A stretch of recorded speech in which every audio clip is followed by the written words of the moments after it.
2021. It's Wednesday night. You know what that means.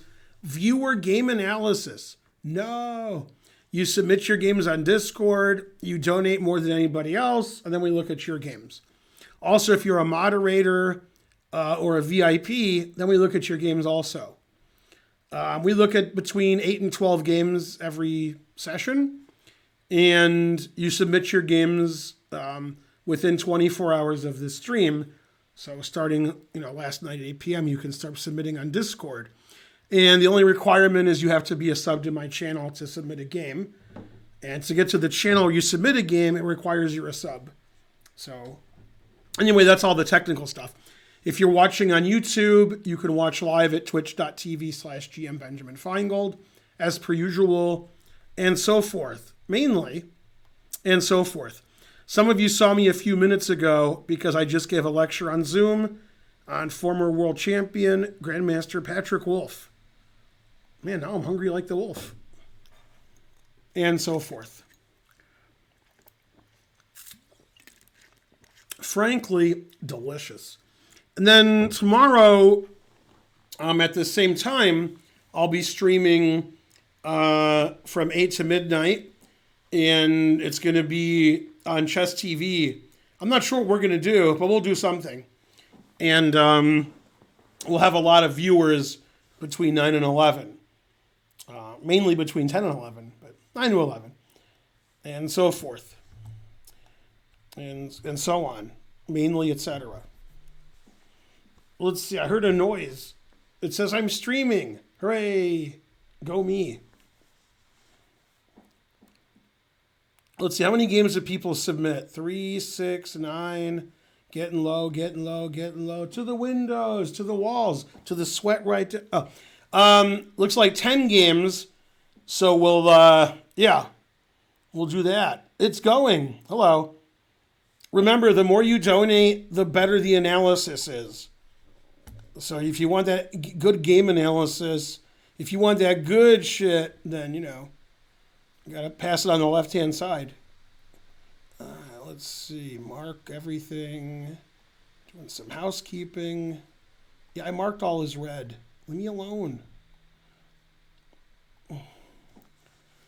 All right, we have people watching.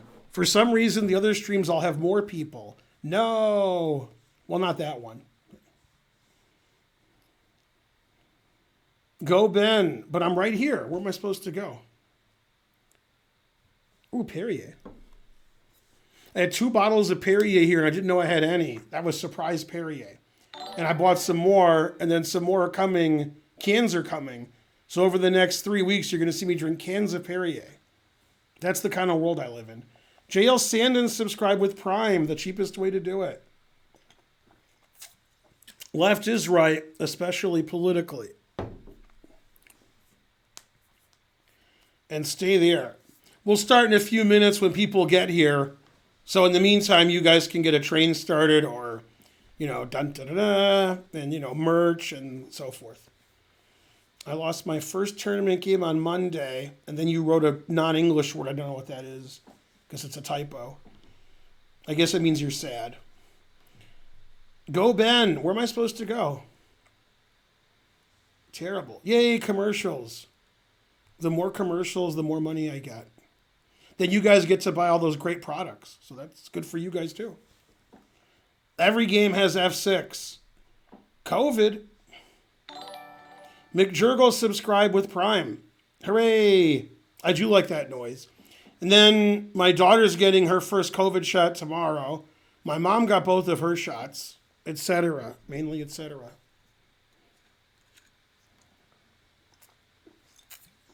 Nothing succeeds like excess.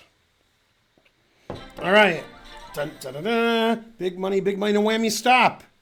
$9.99. Thanks, JAA. Lopez. Okay, so we read this joke. That was yesterday. Yesterday, all my jokes seem so far away. Okay, the title of this joke. Title of a joke. Playing with food. Diner. I've been waiting here for service for half an hour. This is a disgrace. Waiter.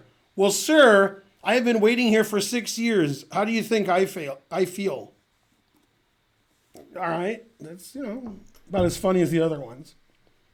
At least I know what the date is. So that's good. Let's go. Give Ace Deuce a gift sub. Hooray.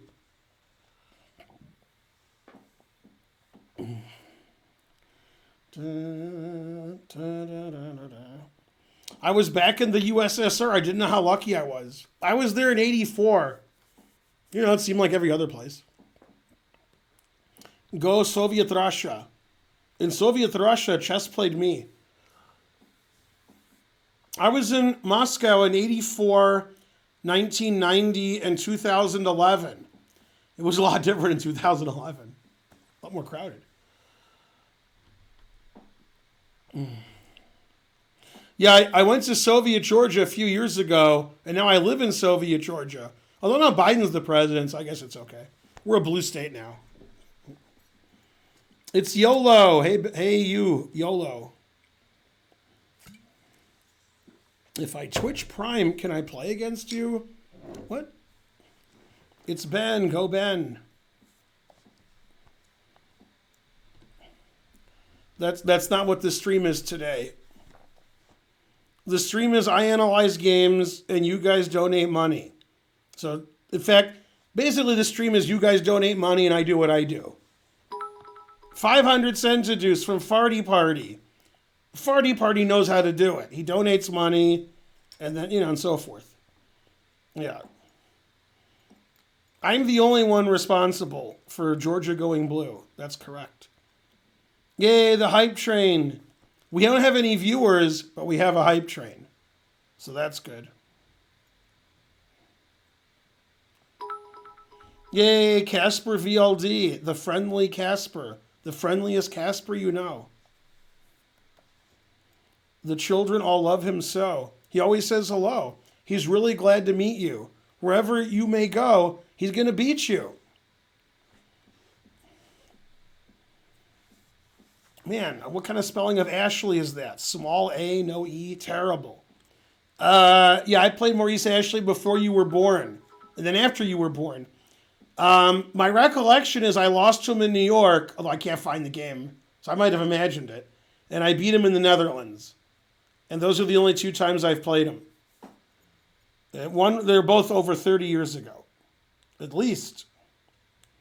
Didn't Maurice Ashley pay for GM title? He did not. It's free, I tells you. Yay, we have more viewers, etc. Hirsch gave 200 centidues. Go Hirsch, but stay there. Yeah, but thinking's not your strong suit. No thinking on my stream. Remember, your only job is to donate. If you're like, I thought this, and here's something else that I think, don't tell us what you think. That's, we can't have all this, false information all the time. Yeah, there is an application fee. Yeah, the application fee for titles are almost always paid by the Federation, and sometimes they're not, but GM titles are. Yeah, the application fee is paid by the Federation. If it's like an FM title, some federations pay and some don't. I never paid for mine. They always paid for mine. Storm2709 subscribed. All right. That's right. Do not wonder why. It's but to donate and die. Shattered and sundered.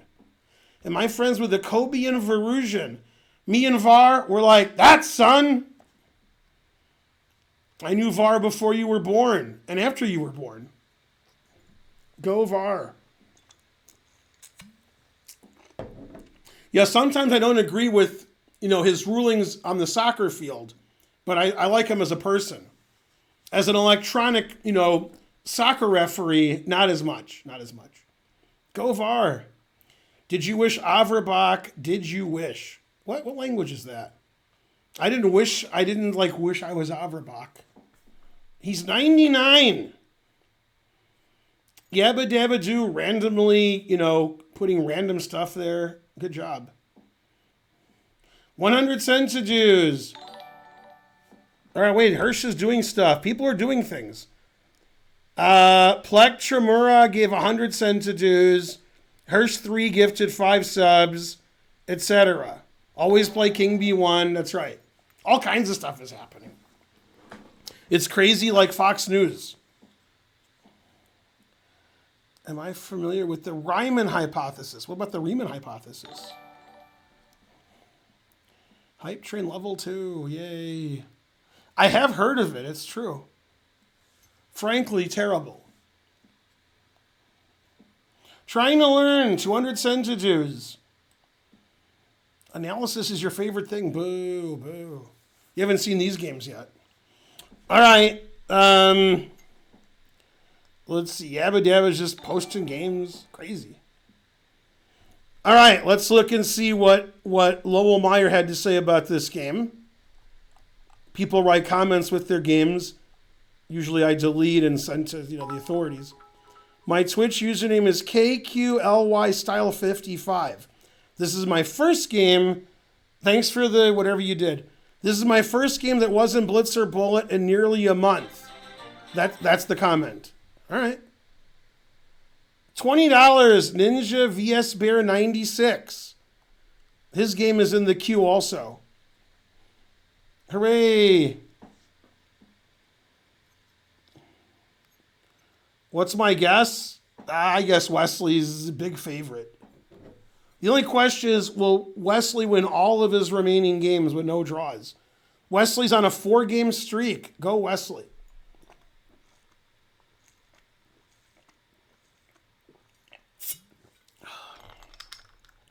Man, that would be great if Wesley plays Magnus in the final. And so forth. All right, let's look at this game. The person with the black pieces submitted the game. These ratings are probably Lichess, I would guess, because they're higher than I remember. And then it's 15 plus 10-second increment, etc. All right, don't forget about the train. All right, so we have a Najdorf. This is just a typical Najdorf. Bishop E3. Black has 3 moves in this position, E6, E5, and Knight G4. They're all played at the top level. Played E5, that's very common. Knight B3, Bishop E7. So, in this position, White made a typical Sicilian mistake made by lower-rated players. You want to watch out for Knight G4 in the Sicilian. So, a lot of times, White plays Bishop E2, F3, or H3. He plays one of them. And then we get on with business. I would say in this position, probably F3 is the most common move. And then Queen D2, castles, etc. He played Queen D2, which I don't think is a move. And then Knight G4 has just got to be good because you get that dark squared bishop. I mean, if you can play Knight G4 in the Sicilian and get away with it, then you're going to get the 2 bishops. Also the what else? So now the game has little value to look at, so we'll look at the next game. Bartok of the town. Hooray! Go Bartok. And don't come back. God damn. Yeah, Wesley's too good. They're going to have to ban Wesley from the tournaments to give other people a chance. Because he's too good. Man, 4 in a row. God damn. To spot people a piece every game, which he did. And so forth. Yeah. Go, everybody. Okay, so he played Knight D5. He got in there. Okay, then he takes the bishop. Good. Okay, Queen takes is legal. It's one of the legal ways to recapture. Knight D7's okay. Bishop E6 is the computer move. Knight D7's fine. I'd probably play Knight D7 because I'd be worried about that. So in this position, this knight's really good. I wouldn't trade it, but White traded for the bishop. I probably wouldn't do that. All right, and then castles looks pretty good. Knight F6 is good. Never play F3. Castles is good. 500 centitudes from the chemist, extremist, Xmas, mist, Z-mist. So So the engine wants to play bishop e6. That way, if the d pawn is attacked, we have moves like rook d8. But white could have played queen b6, and then I would still play rook d8. So black's still better. Okay, g4. That attack looks pretty slow because white, Now, definitely we don't want to play rook a c8. We want our f rook on c8, so both of our rooks are on the queen side. So black should either play rook f c8, which is what I would play, or a5, a4. Also good. Probably white would play a4 and stop him. But yeah, rook a c8's the wrong rook. Okay, it's not that bad. We can try to play this rook here in d5. But I would have both rooks here and push my a pawn and so forth. Okay. Bishop h3, I don't like that move at all. That seems just bad and slow. Queen c7 threatens mate. That's good. He saw it. That's good. Rook f d8, as explained. Always play king b1. And he played the thematic d5. Very good move. Queen e2, that's shallow and pedantic. I don't know why you'd play queen d2 then queen e2. I guess he was worried about this. Okay, d takes e4 is okay. I got no complaints. Rook takes d8 is a legal move. Yeah, and this is just great for black. White's pawns are all weak. Black's king is safer. So knight's not very good. My rook and queen are on the open and half-open file, and the e4 pawn can be attacked by my pieces, which is what he did. Queen c6. Rook e1, defending his pawn. Played h5, which I like, because the pawn's pinned. Good. g5 is forced, I think. Bishop g4 is good. Yeah. And then black's just a pawn up and has a huge pawn majority on the king side. Lots of extra pawns. Knight c5 is forced. Bishop c8 is good, defending. b6, kicking the knight out, good. Yeah, it just looks like black's played an excellent game. Too good if you ask me. In too good of shape. Yeah, and black's just playing great. Kick the rook out, good. Yep. Yeah, and black's just a pawn up. Now black's 2 pawns up. I think like this, you just have to save your a pawn. So this is funny. I'm going to explain the psychology of this whilst you guys donate. We need another 400 centidues or 2 subs to get to level 5. Hirsch gave 100 centidues. Thank you. Mojo Slayer 10 subscribed. All right, now I'm going to explain the psychology behind white's blunder here. But you guys need to get to level 5. Boo, boo. Ooh, my nails are still pretty. Anyone? Anybody? Nobody? Boo! Level 4. Such terrible support. No, I told them to donate 400, but it wasn't enough. Hype train success. Kiv 78. You needed to do it 2 seconds earlier. All right, well, it doesn't matter because you guys are killing it. All right, Hirsch gave 400. 10 subs, 2,300 bits. Wow. Kif gave 400. Sand V gave 2 subs. Good enough. Okay, now let me explain the psychology again. In this position, white with his knight on f2 and his rook on g3 is attacking the bishop on g4. So when black retreats his bishop, white's not thinking anything untoward or anything aggressive. This is a mistake a lot of people make. You attack something, your opponent moves it away, and you're like, all right. But it could be they moved it away to somewhere that's threatening to you, but you relax because they retreated, you attacked them.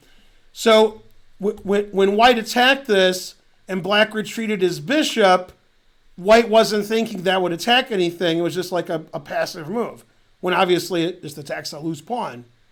So this just hangs a pawn. So now black's 2 pawns up. What is this guy, Carlson? He's 2 pawns down. All right, then he gives him a passed a pawn. Probably not the best idea. Always sack the exchange. No, he didn't sack the exchange. right, this is the wrap it up button. Never play F6. How could you play F6 instead of F5? Who would do that? Never play F6. Sacking a piece. I would have played rook here because it's funnier. Bam! Also, it's better. If one way of winning can be better than another way. Not sure that it can.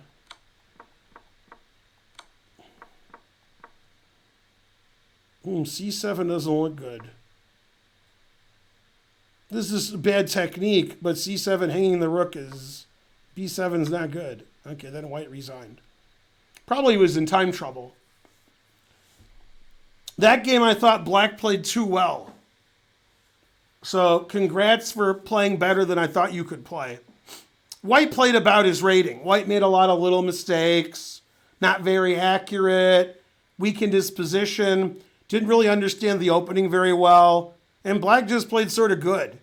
Like, if I did a game report, I would expect black played about 90 and white played about 70.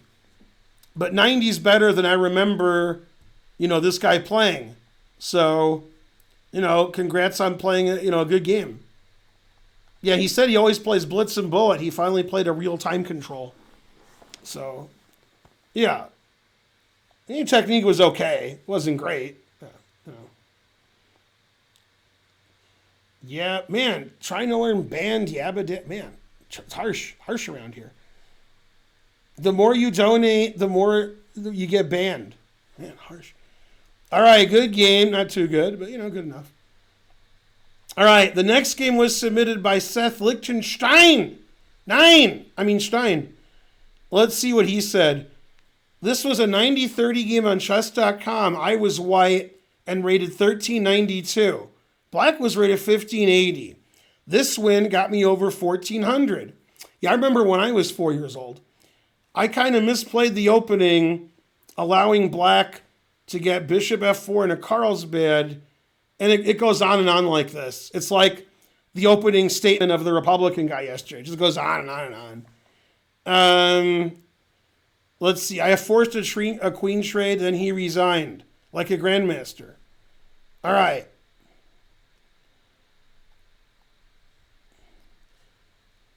You guys got all that? The more free subs you get, the better. Yeah. 331 viewers a do. Hi, viewers a do. A woman that I dated before you guys were born, she got her rating to like 1,800 in some tournament. And she said, yes, I'm finally 1,800. And I said, I remember when I was 6. And somehow we broke up soon thereafter. I don't know what happened. Let's see. Okay, so this is Seth Lichtenstein. Okay, he was white, and it's some kind of, Nimzo Indian, Queen's Gambit, Ragozin, whatever you want to call it. As long as you still donate, I don't care. Grungewart, 200 centidues. Hooray. Is that a real story? Yes, that is a real story. That wasn't even a joke. I mean, becoming 1800 when I was 6 is a joke, but the whole story was true. That happened, and I said, yeah, that all happened. Yeah. Truth hurts. Huh. I was just kidding about the 6. I became 1800 when I was 5. Okay, so CD5, that's what I play. Bishop G5, that's what I play. Is this my game? Man, this guy's better than me. Got a cooler name, too. Let's see. Trying to learn several question marks. Oh, yeah, that's because, that's right. Yeah. Okay, so put it in H. Yeah, you can take or play bishop here. They're both good. Okay, you play bishop there. Good. See, in my opinion, black has to be very aggressive if he's going to play H6. He should play G5 and knight E4 and C5 and queen A5 and bishop F5 and G4 and knight C6 and just attack every move. Okay, he played bishop F5, that's fine. E3 is legal. Castles. Yeah, bishop D3 never offers an advantage. If you want to beat somebody who plays an early bishop F5 In a queen pawn opening, you always have to play queen b3. If you're not going to play queen b3 and, put pressure on, these squares, then you're not going to punish this. A lot of times in queen pawn openings, when black plays bishop f5, he will preface it with c6. c6 defends the d pawn, so queen b3 doesn't attack the d pawn. And if it attacks this pawn on b7, we can play queen b6, which black can do neither here. So if white wants to get an advantage, it's going to be queen b3. Bishop d3 is just trading off your good bishop, so now black is fine. Yeah, so now white has nothing. The players agreed to a draw here. Let's go to the next game. Everybody's asking, why not queen a4 and then take the bishop? Then you would lose your queen. You don't want to lose your queen in the, well, I'm sure you guys lose your queen a lot, but yeah, any position like this, if you play queen a4 check, then black will play knight c6. And if you take the bishop, you'll lose your queen, which wouldn't stop most of you. Okay, back to the game. White castled, black played c6, and this is the most equal position in the history of Christendom. Like when Jesus walked the earth, this was equal. Okay, when Averbach signed Jesus' yearbook, this was equal, etc., said the atheist. All right, what makes a bishop a bad bishop? Well, it's because you touch yourself at night. That's why it's a bad bishop. Terrible. Why do you do that? That makes baby Jesus cry, etc. But that's what makes it a bad bishop. Yeah. Now, they have these blue pills, and that improves the strength of your bishop, but only for like 4 hours. So if you play like game in 2 hours or faster, then you're good. And FIDE's been trying to crack down on that. So there you go. Yeah, I hope you guys learned something from that. Technical difficulties. Yeah. Complicated. Yeah. Okay, back to whatever it is I was doing. A3, that's legal. And this is just the most boring. Nothing's more boring than this. Okay, so A6, that's even more boring than A5. Yeah. B5, making the game not boring. Yeah, it's sort of like when they electrocuted Bender, because the way of punishing him, at least it wasn't boring. Yeah. So this move is unnecessary, but it's not really terrible. It just changes the nature of the game. It gives black the c4 square for his knight, and it severely weakens the c6 pawn. So now the game's not boring. I'm not saying that's the best move, but it's not boring. Yeah. That's right. Okay, so he played a4, which severely weakens the b4 pawn. But, the truth hurts. Sometimes you weaken your c4 pawn. Knight e8, a move I would never, ever think of, but it's not bad, because the knight can go here. Maybe I would think of it. I wouldn't think of it. Bishop takes. The engine wants to play bishop here, so if knight d6, we can take it and stop knight c4. I don't know. This seems good too. Played a5. Now, when black starts pushing his queenside pawns, which he did, it behooves white to try to play e4. That's the punishment. Then we can open up the game and take those pawns later. And normally, it's hard to play e4 because, you're a bad bishop, so it's hard. So, because the knight is on f6, however, black played knight to e8, making it easy to play e4. So e4 is a good alternative. We could also play knight d2, pretending we're coming here, and then play e4. Play rook e1, then e4. But a5 is okay. Nothing wrong with that. Still stopping knight b6, although not preventing knight to d6, which I'm sure was played. Knight to d2 seems good.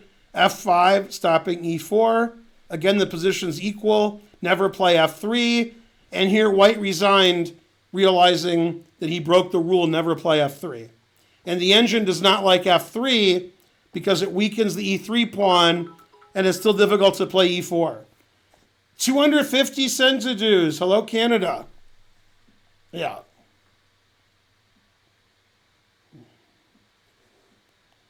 And trying to learn, giving a serious chess answer, which is more likely to be correct, when I'm kidding or when trying to learn is serious? I mean, I don't know. I'm not sure I would, I mean, good job there. Good explanation. That's what I meant.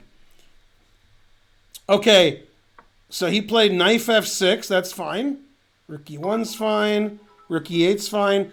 1,203 centidues. Mike Puddinhead. Hooray! That's a good number of centidues.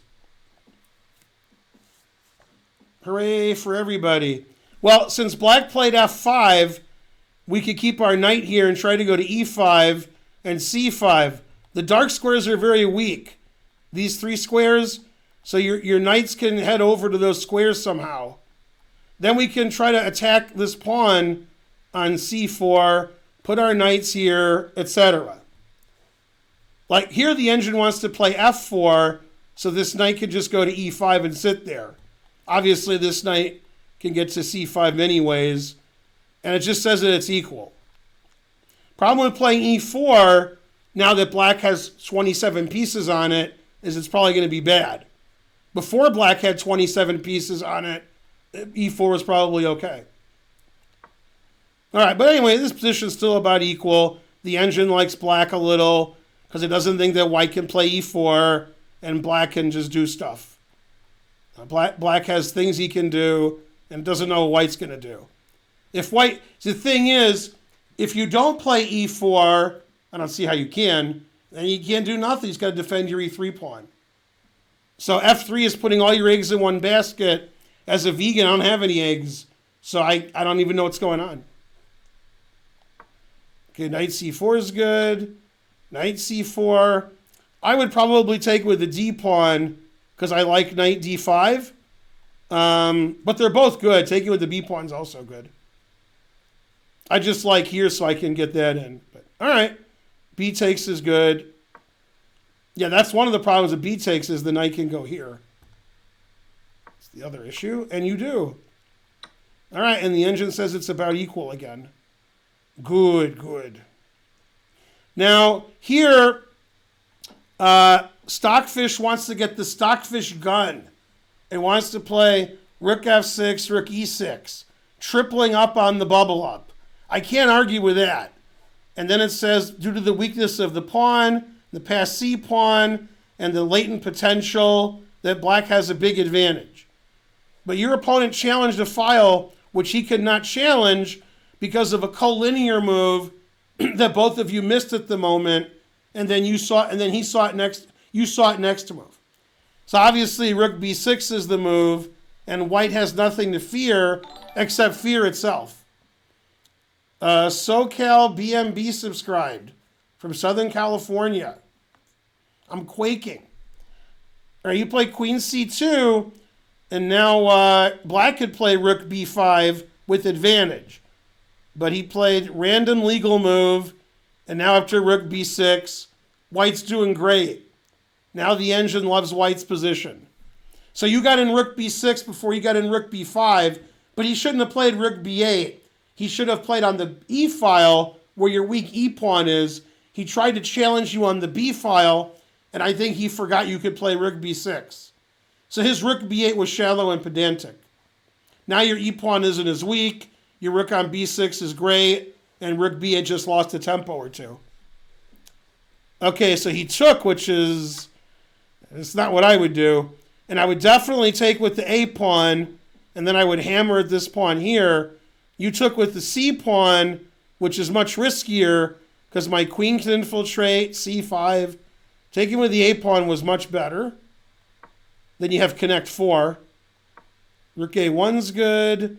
Rook b8 is a nonsensical move. It's like the worst square for the rook. Rook e8, now you're talking. Get on that pawn. Queen a4 is legal. Queen c3 is barely legal, barely a legal move. Queen a3 is good. Queen D2 is legal. And Queen E7 is excellent, as is Queen D6. After C3, he was PO'd because you checked him. Always repeat, very good. Okay, and that move is a mistake. Queen E5. Yeah, I mean, you were very reticent to give this pawn away, so you weren't trying to like take all of his pawns. But yeah, that's the winning plan, is to just take all of his pawns. But you played here, rook B7, now he's okay again. Take on C6. Take on E3, rook E7, threatening mate. H3. This should be a draw. Both sides have passed pawns. And this position reminds me quite a bit of the famous game Korchnoi versus Spassky, where Korchnoi made the winning move H3 when both sides were queening and the queen and double rook ending. And I'm sure you were thinking of that game now. The problem is this position should be a draw, and Korchnoi was winning. Okay, now here, your opponent made the worst move in the history of chess. Your opponent made a move that would be good if it wasn't hanging. I mean, like, you wouldn't play Queen G1 because it's hanging. But if it wasn't hanging, it would be made. Right? Queen D1 would be okay, but it's hanging. Queen C5 is okay, but it's hanging. So you can't make those moves. But he did anyway. So here the engine says every move is a draw. Mainly Queen D3, Queen D2, and both sides have passed pawns, and so forth. And your opponent played C2, giving away his C pawn. So you took it, and the game's over. Now the engine says black resigns. So black had a really strong passed pawn on the 6th rank, as do you, and then he gave it away. Recommended by the Red Hot Chili Peppers. Yeah. That's right. Seth Lichtenstein, also correct. Yeah. Okay, then the game concluded with the concluding moves.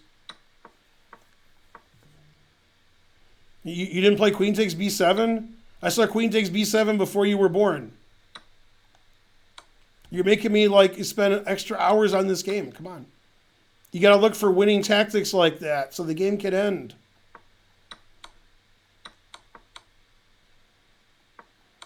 He does the song about the sweet loving woman. He does the song about the knife. Now he does the walk. The walk of like King G3. I mean, it still wins, but barely. Always repeat.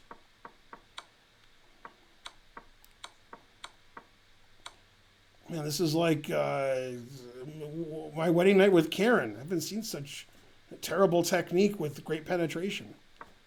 Terrible. All right, there. Always repeat. Also like the wedding night. Always repeat. King F7 was forced mate, like my wedding night. Good thing Valentine's Day is coming soon.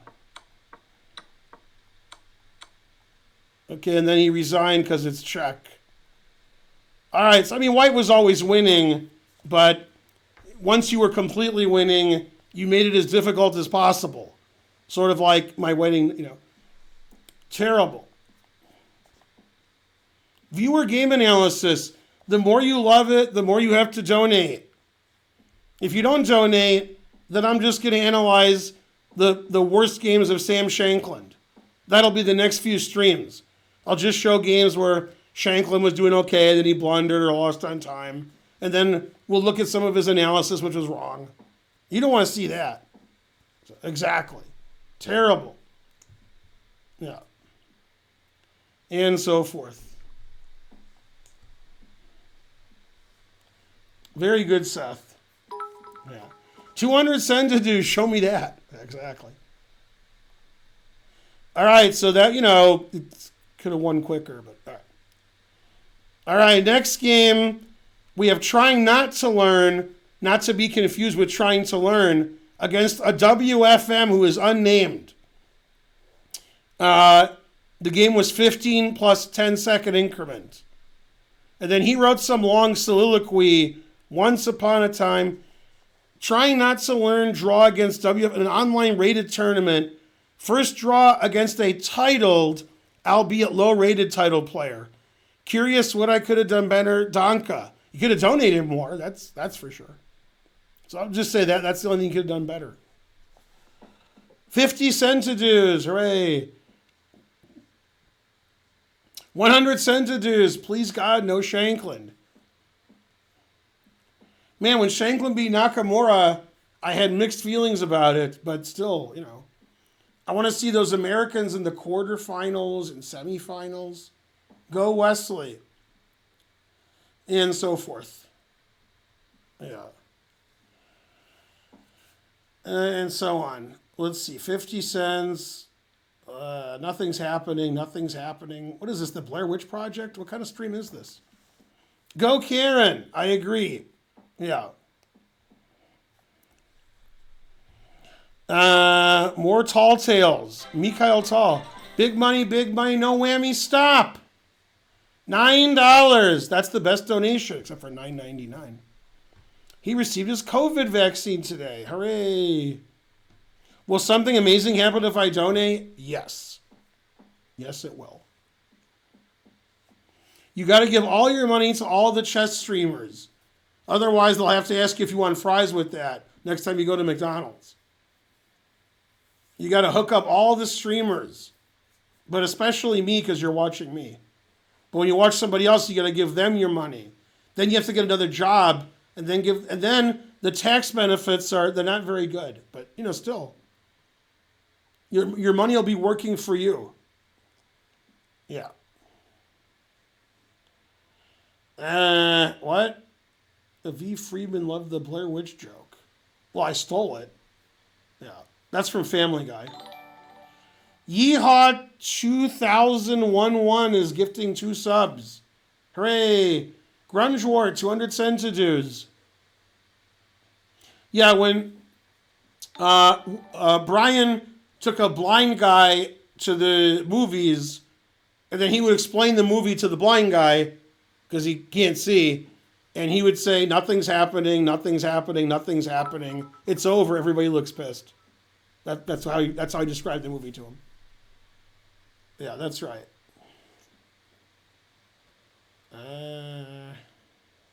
Is there going to be a tournament? There will not. This is Wednesday. Okay, so let's look at Trying Not to Learn versus WFM. Now, you're going to notice this game that Black did not castle long or do any en passant captures, because that would be more like a WIM. This is WFM. So the fact that kingside castling, that's basically about it. Okay, we got a London. Very good. Good play. Black is playing correctly. This is a good line for Black.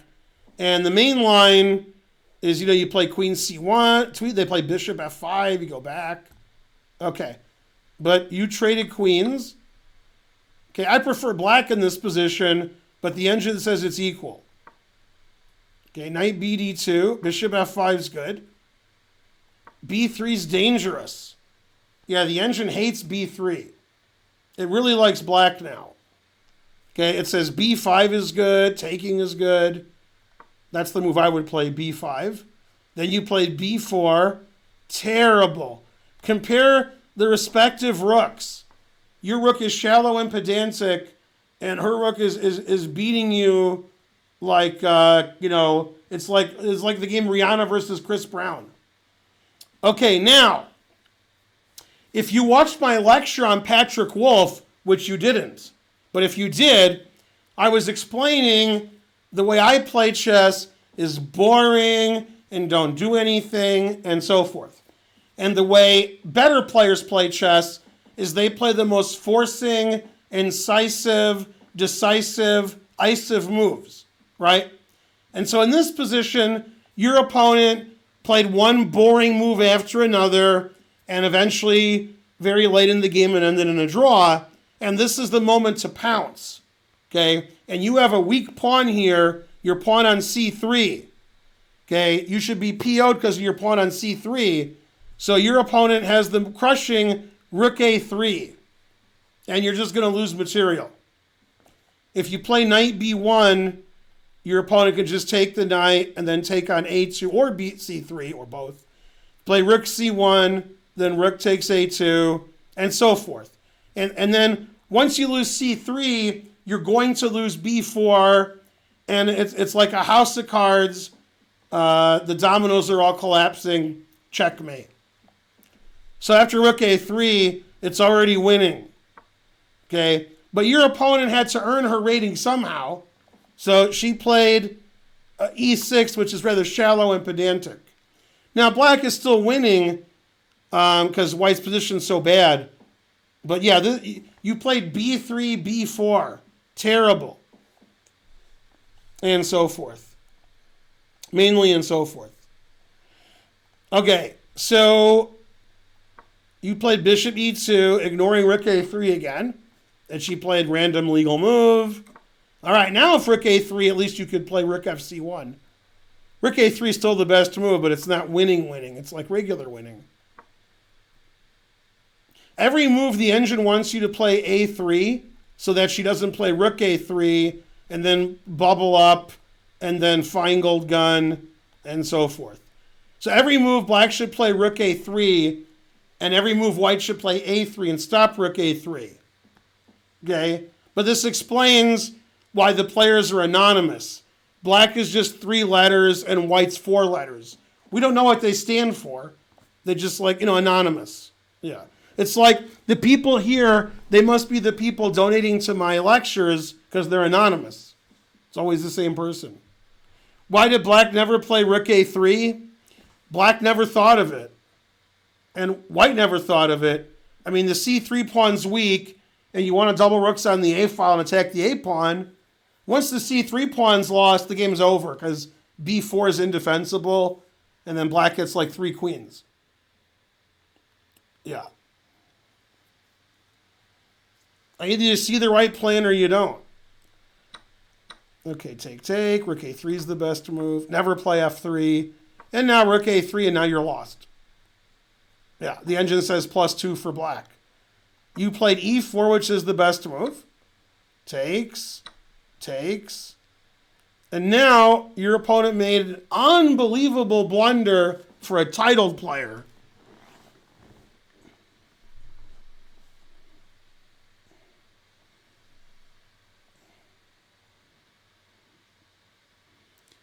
All right, well, your opponent blundered a piece here. So after knight takes e4, white can resign. You're going to lose all your pawns. Engine says black is +3. She played bishop takes e4. You just take on f6 and win a piece. So, what? What's funny is after you win a piece, it says you're a +1 because your position was so bad. Okay, now she blundered again. She should take with the g pawn, and then after knight takes, play f5 attacking your knight, then take on c3, and then these are weak, and the game continues. But she just played here, which is rather shallow and pedantic. Yeah, and you can win the game immediately by taking this, and then taking this, and you have 3 pieces for a rook. So this is just over. 3 pieces for a rook. The engine says +5. 3 pieces for a rook. God damn. All right. But that didn't happen. Takes. All right. Also okay. Okay, good. Rook f3 is okay. Not great. Rook c1's better because then you could play rook c2 here. All right. Now the game's about equal, even though you're up a piece. Knight g3 is good. f5 is good. Rook e3 is good. f4 hangs a pawn. Oh, she wants to play bishop g5. Yeah, the engine likes white now. Just king f3, move your king up. Yeah, because the black has a lot of weak pawns here.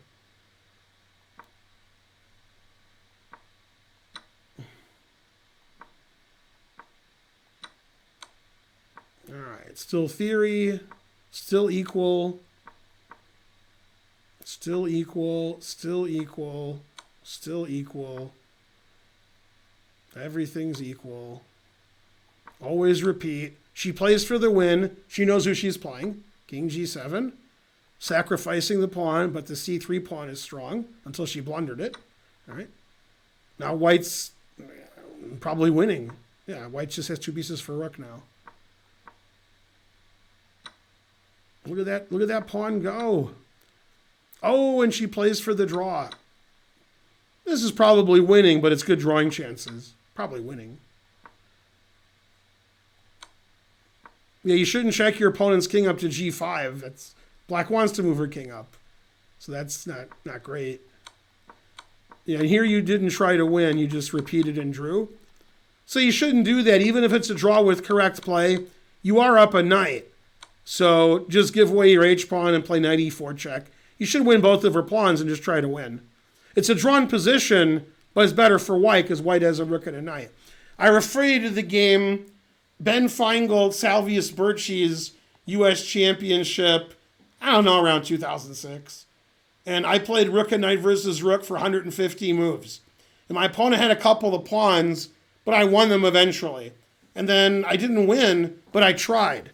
Trying is the first step to failure. So that game was good except for one thing.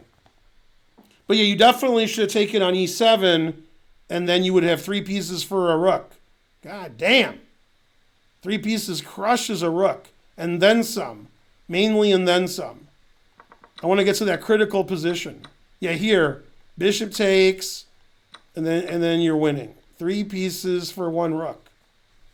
I mean, it doesn't matter how many pawns she has.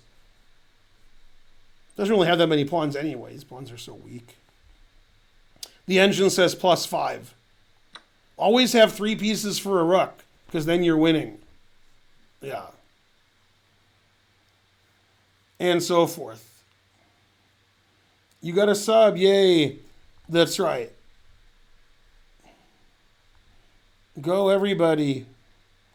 No, we lost so many subs. Boo, boo. Terrible.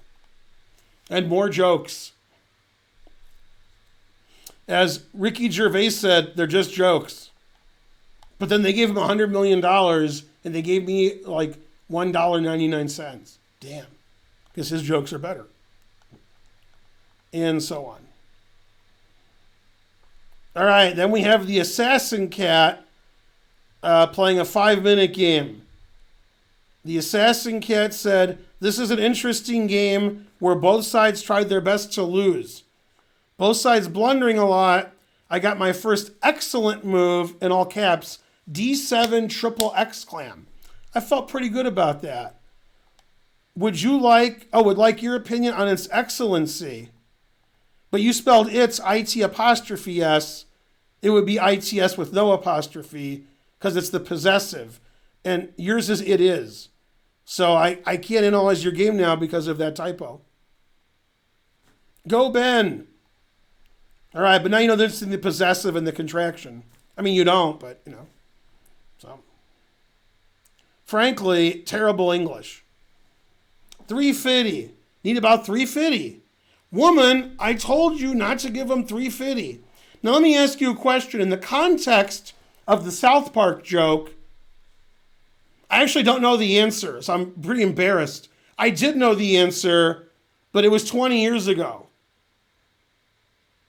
In the South Park context joke of 350, woman, is it $3.50 or $350? I actually don't know. I mean, I knew at the time, but now I've lost the gist of everything. $3.50? That's less funny. Tree fitty. $3.50. I think the joke will be funnier the other way. Yeah.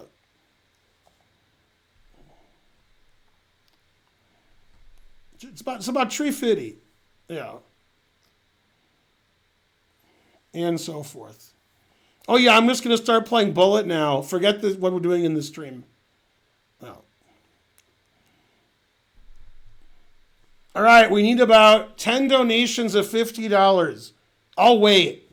So what I'm going to do is I'm just going to leave for no reason And then when I hear noises, dun, dun, dun, dun, then I'll come back. All right. Let's see. Who should I leave in charge? Oh, yeah, this calendar. Yeah. They shouldn't call you an egg timer. They should call you an egg calendar. Okay, bye, everybody. See you tomorrow.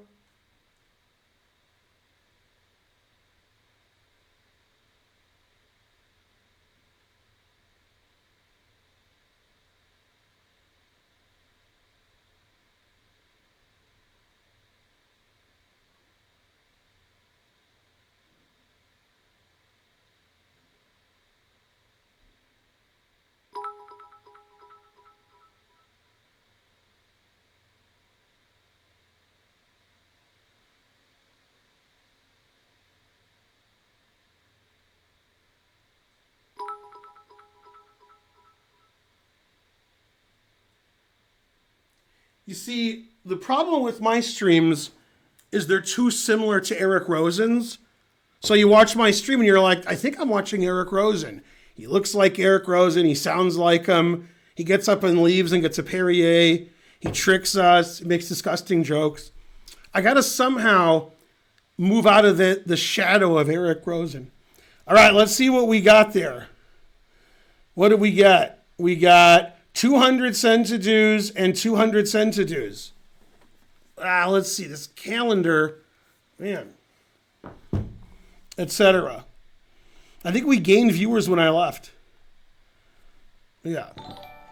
Oh, lose to Levy-less. That's too bad. Hirsch gave 100 centidues. Oro drew in 187. 187, run!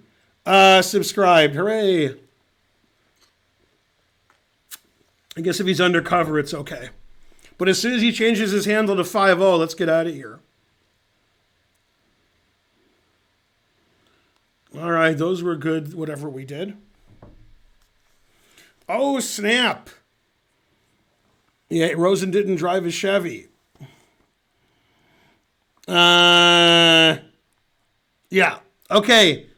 So let's see how the Assassin Cat did against 1391. It's the Elephant Gambit. I never forget the theory of this because it's the Elephant Gambit. All right, not recommended by anybody, who's not totally stoned. So bishop d6 is what a friend of mine used to play in this position. Black played e4, also legal, and the refutation is queen e2. And then white's doing very well.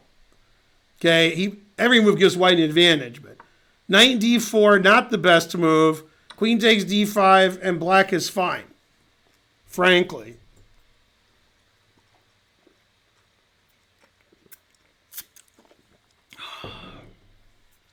I remember nothing.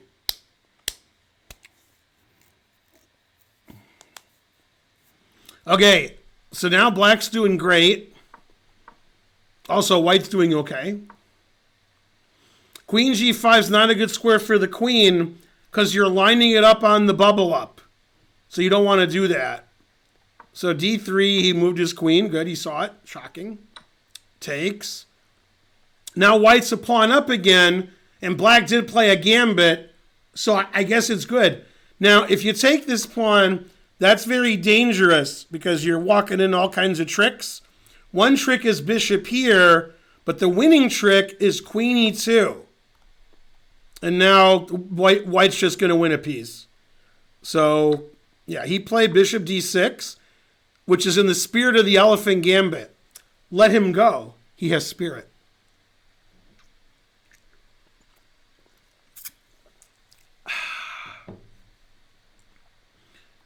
Okay, so queen e2, which is, a little passive, but all right. g3, that's a little slow.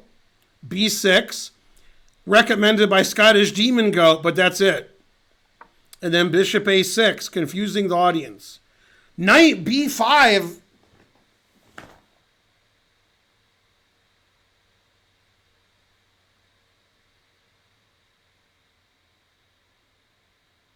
I mean, that's awful. Knight b5, you don't pin your own knight. Now it's the game God versus Damn. Knight b5, I mean, your indolence is inefficacious. Come on, cat. I mean, your queen's attacked. Move your queen. What to heck? You can't pin your own knight. God damn. Felt like Red Fox there for a second. Horrible. Yeah. Do I think chess will be mastered where a good player can never lose? Look at this. Every move, frankly, ridiculous. Terrible. And everybody who plays chess is bad, and they should feel bad. Assassin Cat, what kind of move is knight b5? You didn't donate enough for me to look at that move. Okay, so c6 is correct. Then you just castled like it was nothing.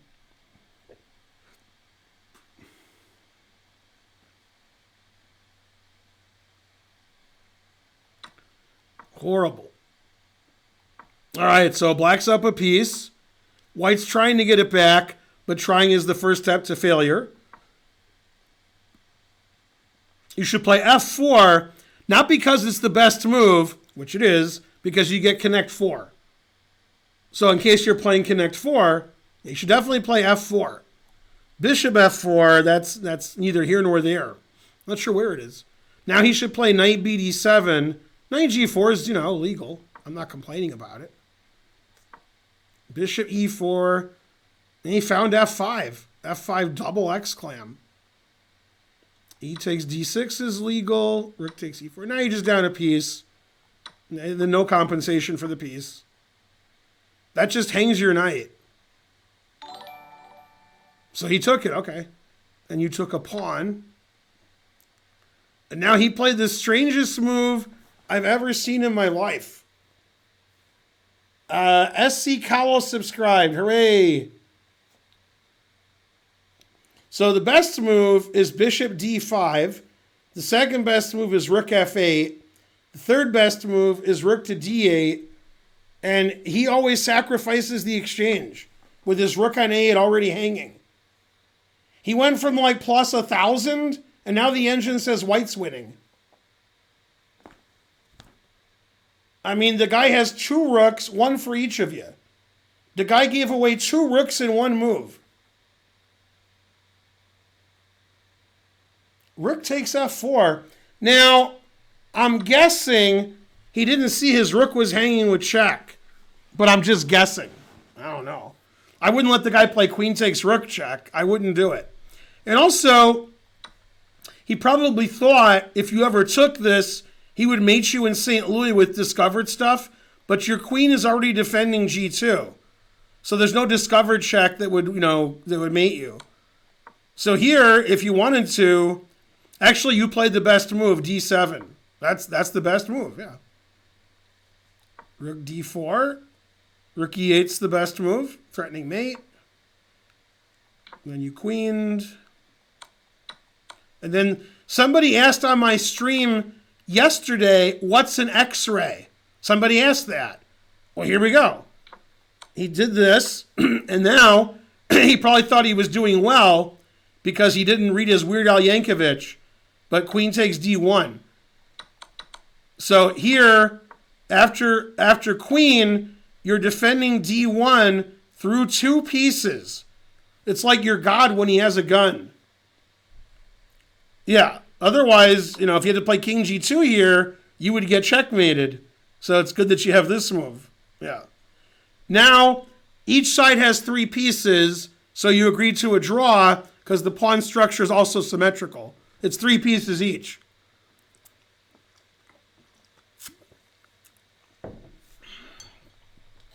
What's funny is, after this game was played, somehow Hikaru saw it. One of his students showed him. And he decided to play this position out against one of the streamers. I don't know which one. One of the PogChamp people. I don't remember which one. And Hikaru took black. And when the game ended, Hikaru was up 3 queens. That actually happened. From this position. Yeah, the people in the PogChamps aren't as good as Hikaru. No. It's weird. All right, good job. Because you won. Yeah.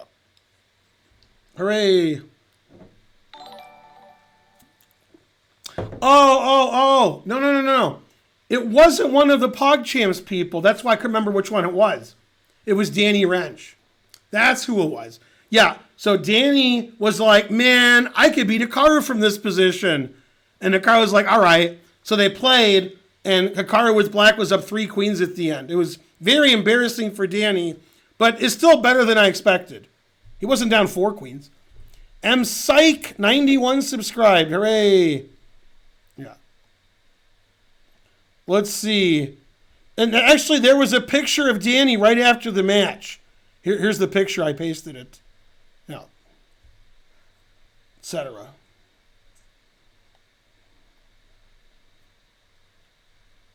Yeah, there's the yeah, that's the picture of Danny. Yeah.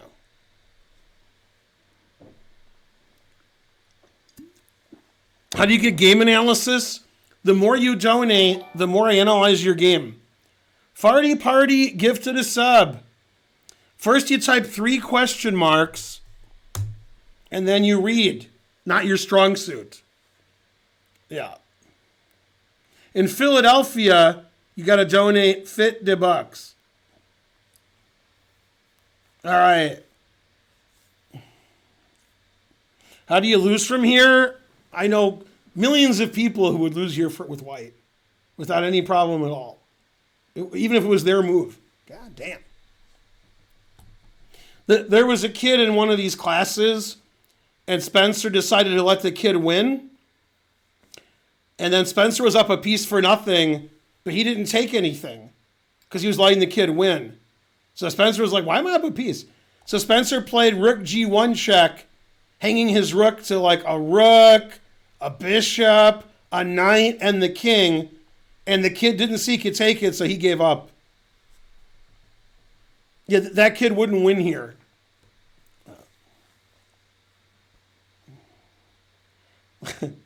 Trying to Fern. Yay, 10 subs from Subpar Umpire. You're subpar.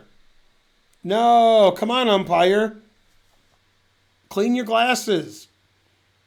Thaddeus is going to put you in your place. He'll show you how to donate subs. The Philly 50 incoming. Yay. In Philadelphia, $50. Philadelphia, Karen's favorite city. Not even kidding. I'm not kidding. And she used to live there before you guys were born.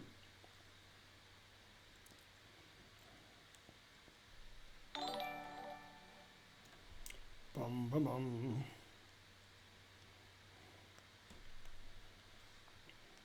All right, good job. Let's see. Click this. Good noises.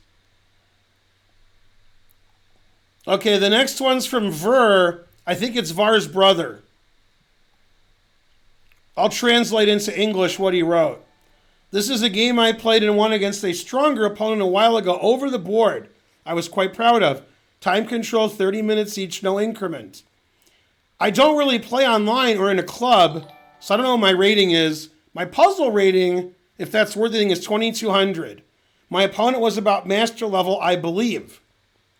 Then he wrote notes.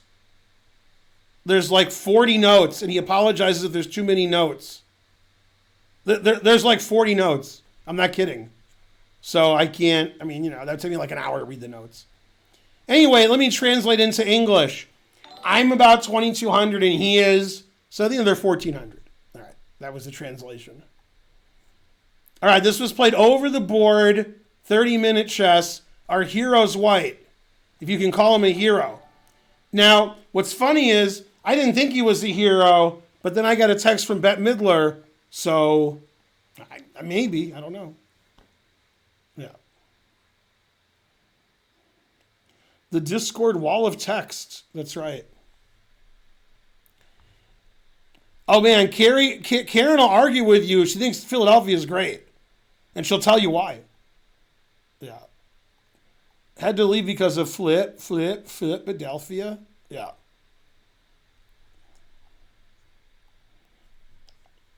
A vegan hero. Yeah. There's a vegan restaurant that's not far from the World Open site from a couple of years ago. It's like a 5-minute walk. 100% vegan. It ain't cheap either. Food was pretty good. Man, we went to this great, what was it? Was it Indian? God damn, it was good. Yeah. In Rochelle.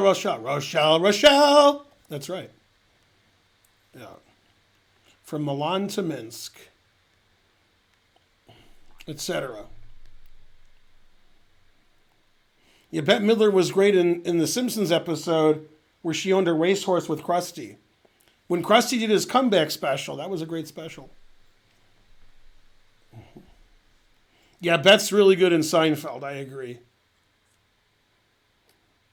What's the best fast food restaurant for vegans? Probably Taco Bell if you want number of possible things you can eat. There's Taco Bell.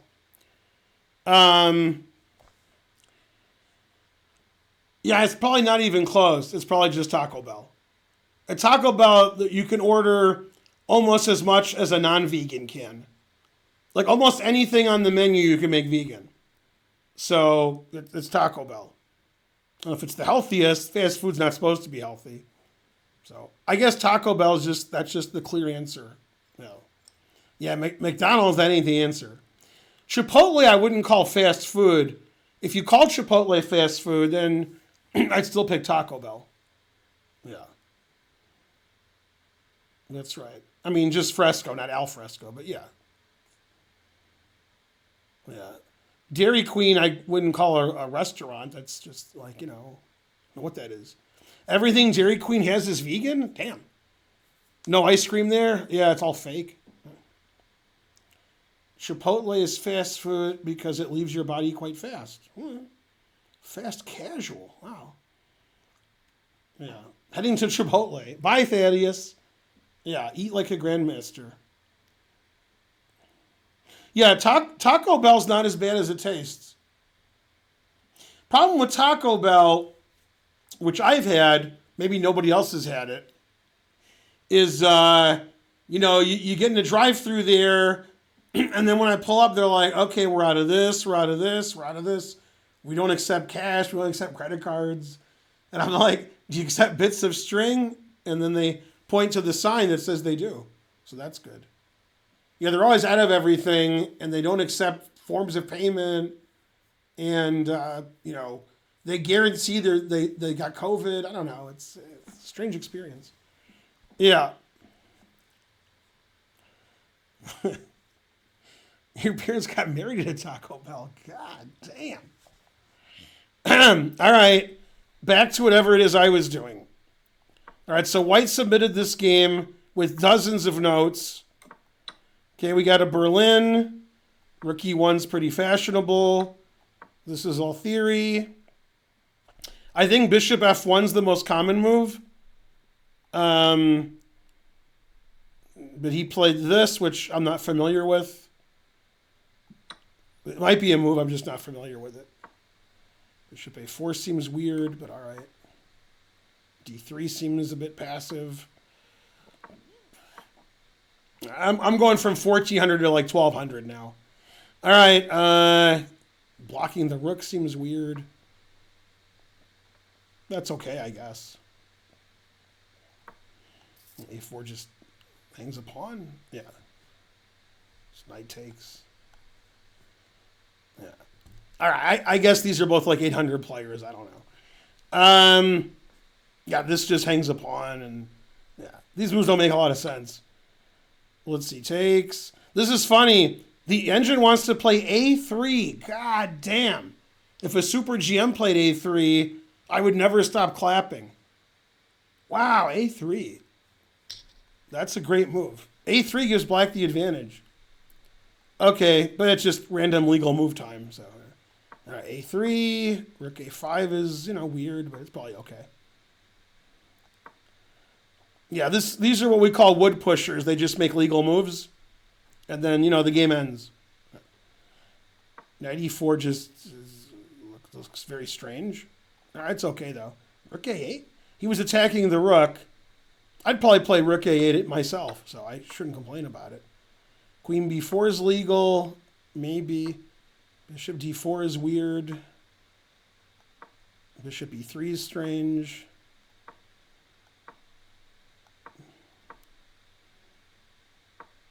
Bishop f4, pretty good move. Bishop g3, that was the right plan. Bishop f4 to g3. c4 is explosive. That's a good move. Nobody's hung any like pieces yet. That's better than I expected. b5's legal, barely. Knight f5 is legal. Rook e5. All these moves are legal. There's no doubt about it. Knight takes g3. Engine doesn't like that, but all right, it seems okay. Rook f1, solid. Queen d4 I like. c3. Man, if my opponent played c3, I'd be PO'd. Yeah, here white should just take on c3 with the pawn. Taking with the queen hangs f2. But he straightened out black's pawns first. Still better for white. That's an odd move. But all right, it's legal. I would have played rook c8 right away. All right, these moves are okay. White's up a pawn. White's fighting for a win. Never play f3. Rook d4 triple exclam. Former muscle. f4 is good. Took with the pawn instead of the rook. I would take with the rook and then take on b5. All right, this probably also wins. b4 seems totally insane. Yeah, you gotta like check and take this. b4 just gives white like 7 passed pawns.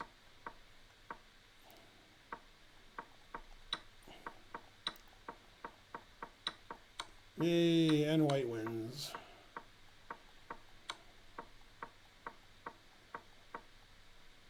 And black resigned. All right, that wasn't the worst game I ever looked at, but close. Yeah. I want to do a game report of that game. I think both players played in the low 80s, but maybe I'm being nice. Somebody has to be nice.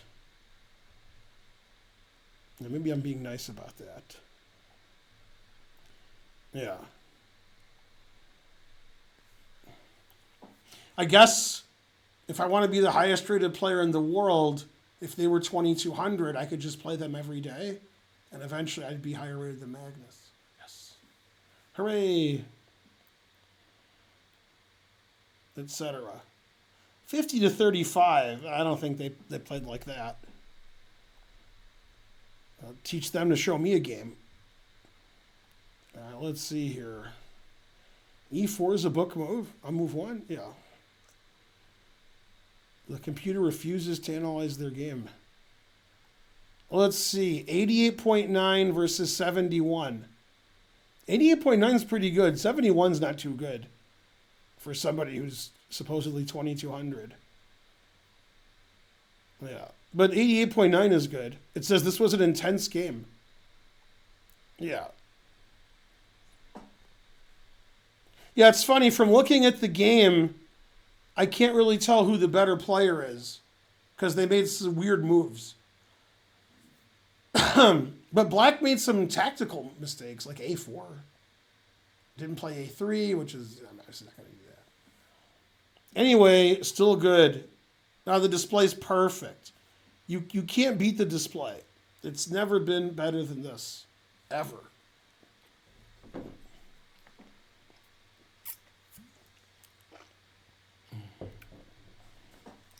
Yeah, 2200-ish. All right. That was a 30-minute game. I'll give him a break. Anyway, it was okay. I was just giving him a hard time because, you guys are terrible. All right. Let's see what this Arkansas guy's doing. Arcanus. I was exploring exchange sacrifices. Endgames is the only thing I've really studied. I thought I played the endgame all right. All right. White's 14-19 and black is 14-46. And it looks like it's a 10-minute game. Not sure if it's chess.com or Lee Chess. I guess we'll find out. What software do you use to stream with? Chess.com. All right. By the way, it's time for another train, just in case you didn't know that. Another train. All right, let's look at the next game. H3. All right. Put it in H. Yeah, bishop's bad on D3 because you're walking into E4. And D4 pawn's not as protected. You're walking on sunshine. Whoa. Walking on sunshine. So black is already doing great. E5, obviously. You don't want to take this because you give away this pawn for this pawn. It gives away white center control. Oh, you didn't lose a piece. That's good. E4 is legal. Yeah, and black just has a big advantage here. Good, good. Knight e5 is good. Knight c3 is okay. Okay, so now you sack the exchange for nothing. But okay, I mean, I'm not saying I wouldn't do it. But knight d3 is the computer move, and it says you're like +1. But rook takes d2, that's an exchange sack you don't see very much. All right, so you just wanted to get a pawn for the exchange and start sacking the exchange. All right. Always sack the exchange. That move's just a blunder, and then your opponent blundered. So in this position, it's sort of like an auto reflex to play bishop takes d2, but you're not required to capture something. So rook d1 just wins on the spot because the knight's pinned, and the rook is defended, and this rook's defended. So after rook d1, the engine says white's +6 because knight d2 just hangs a piece. So a little shallow and pedantic. Maybe those last guys were better than 1400. Maybe there's a reason why I win every game on the stream. Okay, so yeah, rook d1, and then black has to cry like a grandmaster. Knight d2 is too dangerous. Luckily, that didn't happen, so the game got interesting. So I would definitely play rook fd1 here and get rid of that rook. And if the rook goes here, then we can, get active and stuff. So this is, I definitely would play here. Play knight b5, that's also winning. It's not as winning. Definitely play rook d1 again. I wouldn't take that pawn, but all right, still winning. Man, the guy just won't, knight here trapping his own knight. What kind of move is that? Why would you, what's going on here? Do you think it was become a queen because he put on the 8th rank? Maybe. I know people like that. All right, so that move don't make no sense. In this position, black is already winning if he plays knight c3. The engine says so. This knight's just trapped. Even if the knight moves away and white plays knight e7 check at some point, black plays king f8 and the knight's still trapped. So yeah, I mean, here black's just winning. Okay, b6, that's not good. Again, knight c3 wins. White should play rook d1 every move, but he's not.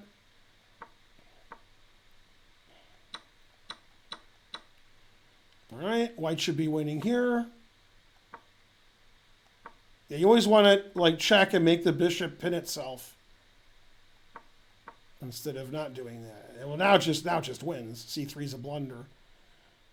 Yeah, I mean he's winning anyway. Doesn't matter. c3 is not a blunder. Yeah, now you check. Bishop here, take this, and you're winning. But instead, he sacked the exchange. Always sack the exchange. Instead of rook c8 check and just take it for free. Okay, now it's a dead draw. Although Magnus would win with white against Ponomaryov. Oh, snap. Yeah, this is the game Magnus beat Ponomaryov a few years ago in a rapid game. He played g4, king g2, king g3. They traded some pawns. He eventually won the e-pawn and he won. Yeah, white won this in the Super GM game. The king went here and eventually won this pawn, and they traded some pawns. And it was a draw for like 40 moves, and eventually Magnus was winning. Very famous Magnus endgame. Yeah.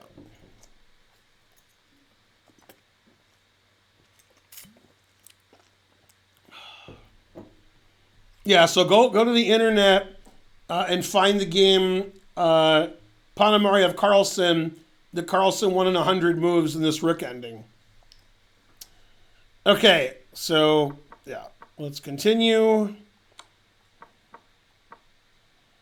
Okay, it's always a draw until it's not. King and pawn ending's better for white because white's king is better, but it's still a draw. Rather have white. Still a draw. Still a draw.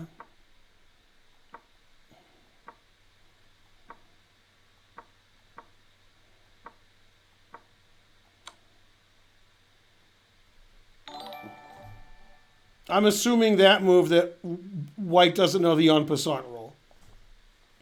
Nostrabilis subscribed. So since white sacrificed the exchange on c3, it's just been a dead draw. And I'm guessing he doesn't know the en passant rule. Otherwise, he wouldn't have done that. This is still a draw, though. Yeah. White could just play e4 and draw. Rook, everything draws, it says.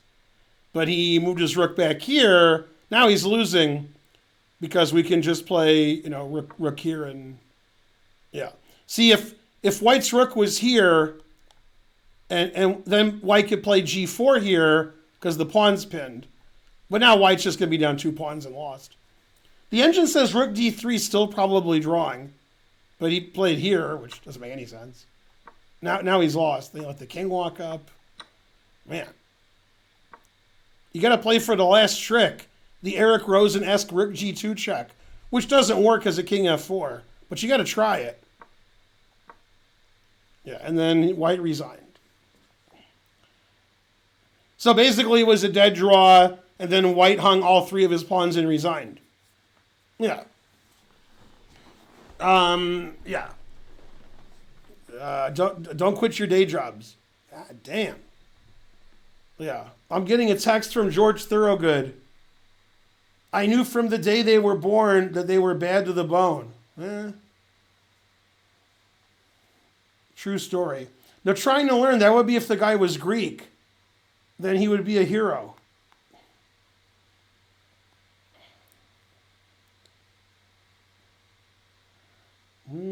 Checking my emails. All right. What format is this?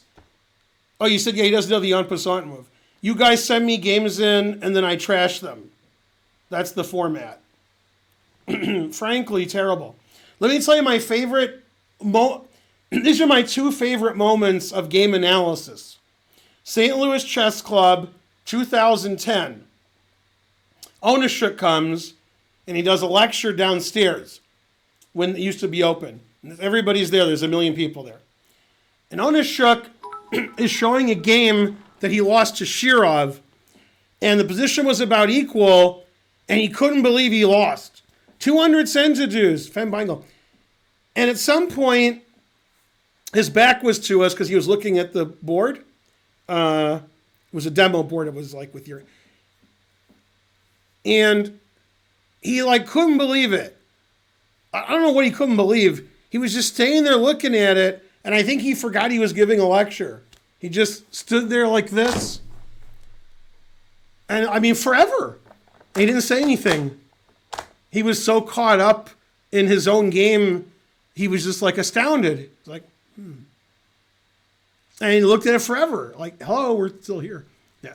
He couldn't believe he lost to Shirov. He was, okay. My second favorite, I was at the World Open, and some GM was giving a lecture, but I actually don't know which one. Some GM.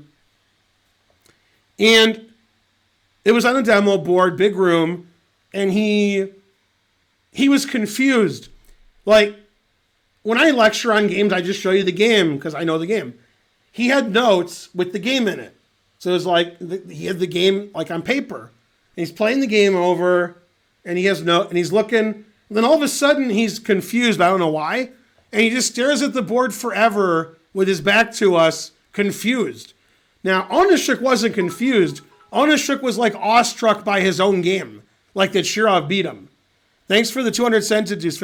But this GM was just what happened? He just stared there for 5 minutes. I don't even know what happened here. I'm like, good lecture, yay, etc.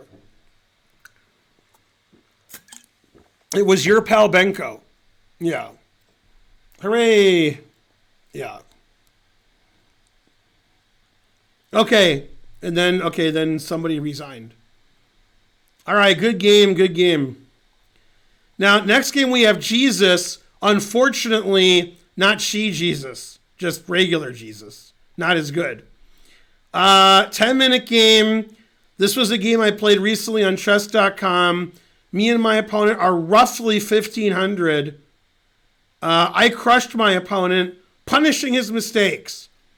The computer said there were 3 bad moves, but I don't understand why 2 of them were bad.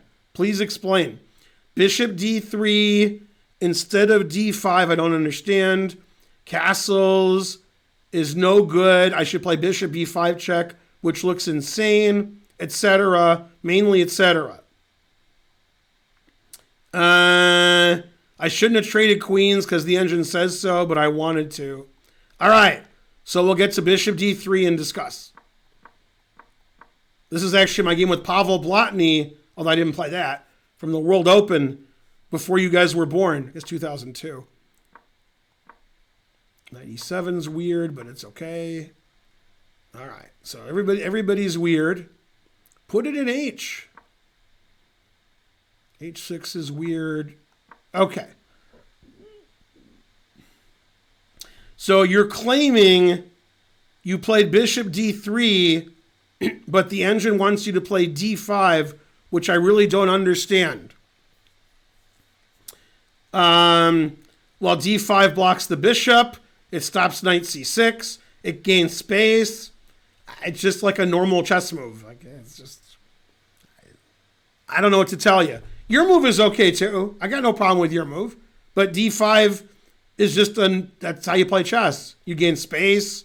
You make sure your opponent's pieces can't move. You play in the center. That's just normal move. d5 is completely normal. The knight's pinned, so we're putting pressure. Bishop d3 is fine. Nothing wrong with that. All right. Bishop g7 is legal. Taking's good. Queen d2 attacks the h-pawn, which he didn't see. So he played here, so he took it. Now, again, we've had this before on my stream, on every stream. The reason your opponent didn't see h6 was hanging was queen d2 is a reasonable move. If it doesn't attack the h-pawn, he just thought you're going to castle queenside. So he wasn't like, queen d2, why do you do that? That's why people don't see stuff, is they're not expecting anything bad to happen. Then bam, gotcha, bitch. Okay, and then what was your next complaint? You said, I read this book, Korshnoy's Complaints, but I really don't get it. Even though I'm a master debater, I didn't, okay. Castles instead of bishop b5 check, which you claim is insane. All right, so you played that. That's good. That's good. d5. Why'd you play d5? Takes it. Okay, so here the engine says bishop b5 is good and you castled, but to you, bishop b5 is insane in the membrane. It's insane. Got no brain. All right, so after bishop b5, the only reason it would be insane if it's insane, is because of c6. If black doesn't play c6, then this doesn't look insane to me. That looks good. Now, if he plays c6, then it's insane. So let's see what's wrong with c6. Then it says you play queen h7, attacking his rook. And then if he plays rook f8, you play knight e6, forking his queen and rook. And then you play knight c7 check, winning his queen. So you should never see that. That's too hard for you. That's too hard for anybody. So that's a computer line. So yeah, bishop b5 is only good because of that line. And actually the engine likes queen here also. And in this position, I guess, if he plays the move king to f8, then after f4, you're threatening the knight and mate and the rook. And if he takes this on b5, once again, you have knight here check, which is ridiculous. And then you take the knight, and he can't stop getting checkmated on the f-file. That's the kind of thing that nobody would ever see ever. But that's why. Because bishop b5 check, you're hoping that he can move his king to f8 and you can open the file. That kind of thing where the computer says you should do this and the lines are all crazy, don't worry about that. Nobody sees that. That's just computer nonsense. So that's just for fun. There's absolutely nothing wrong with castles. In my head, if I analyzed this move and saw that, I'm done. I'm not analyzing anymore. So I would never play bishop b5 check. Okay, I would also castle queenside. So you're a genius of the highest caliber. Okay. Obviously, you're completely winning. You're up material. Your king's safer. You're etc. King e7. God damn.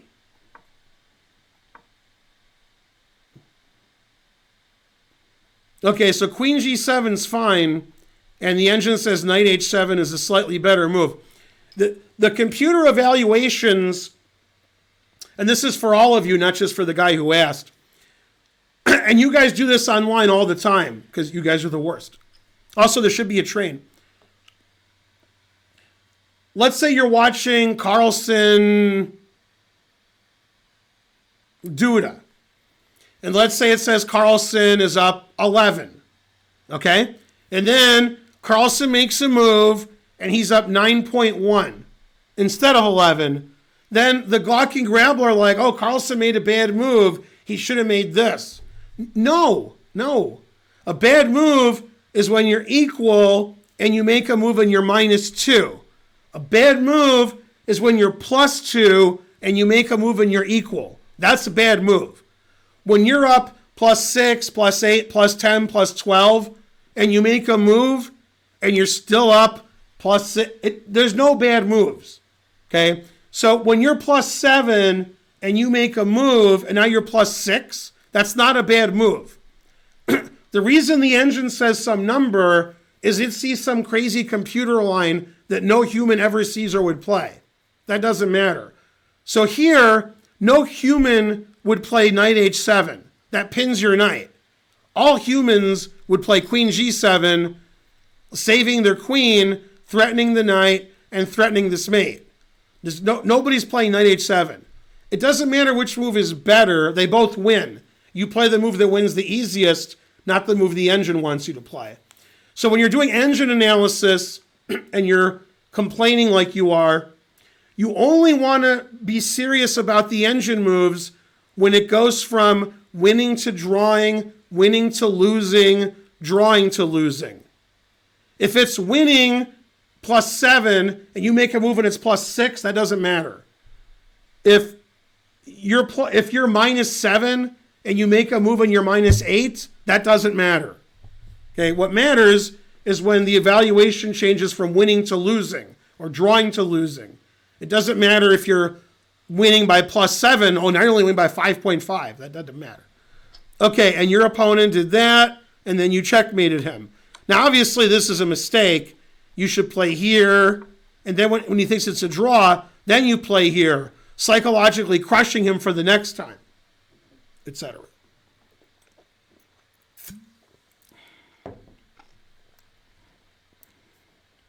All right, now, where's my train? No, because the super grandmasters, they're not looking for the way to win that the engine gives the highest score to. They're looking for the way to win that's the easiest. That's what they're doing. Now, I'll give you an example. If you remember the game where Dubov beat Carlsen in the third game of their match today, thanks for the 260 centidues. And thanks for the 100 centidues. One more of those will get a train, something like that. Now, in the game, Dubov beat Carlsen at the very, very, very end. Carlsen blundered. Thanks for the 1,000 centidues. Hooray. Okay, the very, very, very, very end, like one move before Carlsen resigned, the best move for Dubov was like rook d8, like double exclam. Instead, it was like +12. And instead he played some move where they trade everything and he's a knight up in the end game. So he's like +3. So he did that, and then after he moved, like Carlsen resigned because Carlsen was down a knight in end game. And like the move rook d8, I think it was rook d8, was like amazing and hard to see, but like that's complicated. What he did was simple. Carlsen's going to resign. That's what you want to do. You're not like, what's the most because if somehow you do that, if you're lucky, and when you're completely winning, you somehow follow the path of the engine, you're just going to be kicked out for cheating. That's a good way to catch cheaters. Because some moves are human moves, and some moves are computer moves. And when you have 3 moves that win, and no grandmaster considers one of them because it's weird, and the other 2 are just straightforward, easy, and then you always play the weird one, and it's always the engine move, that's because you're cheating. So don't even worry about any of that. And a smart cheater would never do that, but cheaters aren't very smart, right? I mean, first of all, they're human, and they're playing chess. So already, terrible. They probably voted for Trump. They think impeaching is unconstitutional, which makes no sense because it's the Constitution. I mean, it's just, I've never been so mad. Hirsch3 gifted a sub. Hooray. Let's go, people. Shuddy Monkey, 100 centidues. Yeah.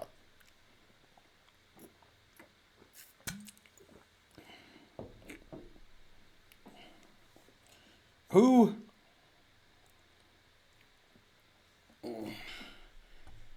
Yeah, I mean, the engine line, which is super complicated, you don't want to do that anyway. You said queen g8, what do I do? Yeah, queen g5 check. Yeah, it's not good for black. Truth hurts. f6, never play f6. I mean, it's just more winning for white, which, I mean, that mathematically doesn't even matter. I'll tell you a funny story, though. Okay, so pay attention, because this is long and annoying what I'm going to tell you now. So 2 things. One is, mathematically speaking, is plus 11 better than plus 10? And there's 2 answers to that. One answer is yes, and one answer is no. Okay, I'm with the group of people that say no. Because to me, chess isn't about plus whatever. Chess is you're winning, you're losing, or you're drawing. Chess is a perfect information game, so you're either winning, losing, or drawing. So those numbers are actually not right. 1.3, 1.2 means nothing. Either you're winning, you're losing, or you're drawing. So to me, plus 11, plus 10, plus 9, that's all the same thing. And there are plus 11 positions that I cannot win because I can't follow the path because there's only one way to be plus 11. And then there's plus 3 positions that I win every time because everything's always plus 3 the rest of the game. So to me, there's winning, losing, and drawing. There's not like plus 7 and plus 2. Okay. Next point. Okay. The next point is very interesting, except it's hard for you guys to follow because you know who you are. By the way, keep donating because the train has to keep going. So imagine that there's a perfect playing machine. You can call it God if you want. Okay, as an atheist, I need God in this instance to make some points. So we'll assume that God exists for my argument and that God's playing chess, and we'll assume God's not cheating. I assume if God exists, he could just make you play bad. Okay, no cheating. God has to let you do whatever you want. Okay, another way God could cheat, which may not be cheating, is God sees all the way to the end and he knows what you see, which I also think is cheating. So he's like, these 4 moves draw, but Ben doesn't know how to draw this one, and Ben will draw this 3, so I'll play that one. That's also sort of cheating, but that's okay. Maybe God does that, I don't know. Okay, so the point of the story is, what rating is God? What's his rating? So here, I have a point to this. So let's say, for example, here's what I mean. Let's say there's an engine that's like, whatever the good engine is. The best Stockfish, or the best Leela, or the best Alpha, whatever. And it has the most cores. And you guys are terrible, by the way. Thanks, Farty Party. And then And then the engine has a rating. Let's say 3,600. Let's say. Okay.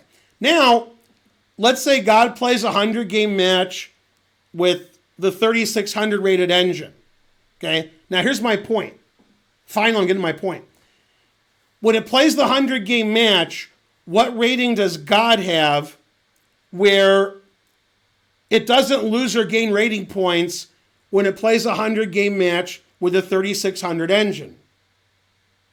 So, for example, if you said, well, God, he's 4,900, and then God has 40 wins and 60 draws against the 3,600 engine, I just made that up, and then God loses 20 rating points, then God's not 4,900. So what's God's rating would you expect where if it played a 3,600 engine, that the ratings wouldn't change, if you see what my question is? Right? You see what I'm saying? Right.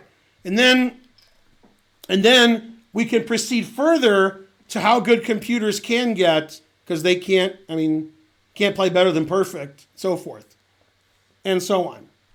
So the question is, if you have a perfect playing God, even though I made it up, then you have the best engine, then you have the best human, whoever that is, let's say it's Carlson. Is the rating difference greater between the engine and Carlson or the engine and the perfect playing God? Like, what's the rating difference here? What's the rating difference here?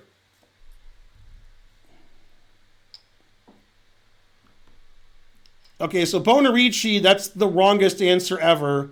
99 draws, 1 win for God. That's like saying computers play perfect already. I mean, the computers beat each other worse than that now. Ridiculous. Horrible.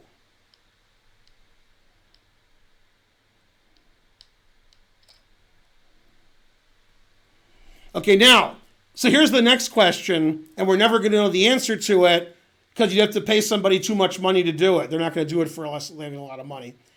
If Stockfish with, 40, 50, what's the one that they use? The one on the internet? The one that has 1 million cores? Where's Raj? What's the thing on the internet called? You can just go look right now. What's that one called? Cess, yeah.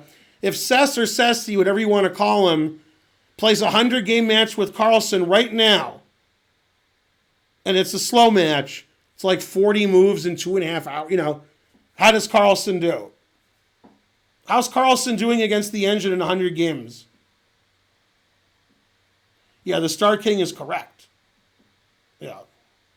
40-0 in 100 games? Damn. 100-0, that's wrong. 30 draws, 70 losses. Cess wins all the games is a ridiculous answer. 100 wins for Cess, ridiculous answer.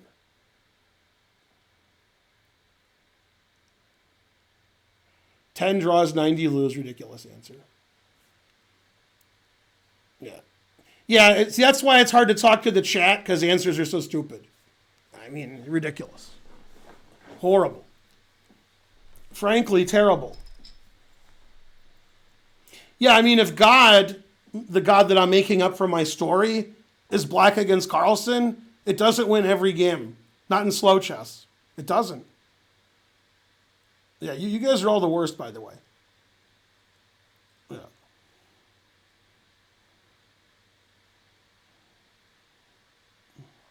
$96 losses, 4 draws for Magnus. Ridiculous. I mean, if an engine right now would win 96 games out of 100 against Magnus, how can Magnus play 100, 120 games in a row without losing? It sounds like Magnus is terrible. You guys are like he's the greatest player ever. Now you're just dissing him. $12.12. Thanks for the 10 euros, I assume. Well, I mean, it's ridiculous that you think like Carlson and people like that are so much worse than perfection that they just get 0. Come on. If Carlson was playing and getting and could get losing positions every game, he wouldn't play 2,700 players in a row and never lose. That's ridiculous. He'd lose all the time. Alpha Zero beats Stockfish 130-6 in 1,000 games. Yeah, but that's all fake. Terrible.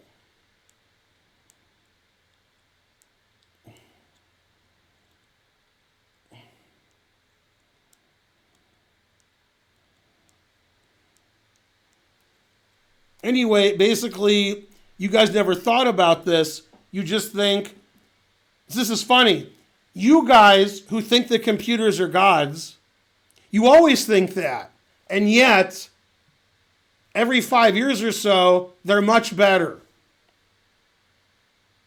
So like, if you thought the computers were gods in 2010, which you did, in 2020, these computers beat the 2010 computers.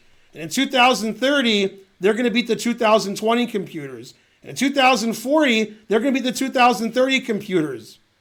So I don't know why you think the computers are gods. Terrible. I hope you're ashamed. Yeah. Even in the future, nothing works. That's right. You got to quote Mel Brooks to, yeah.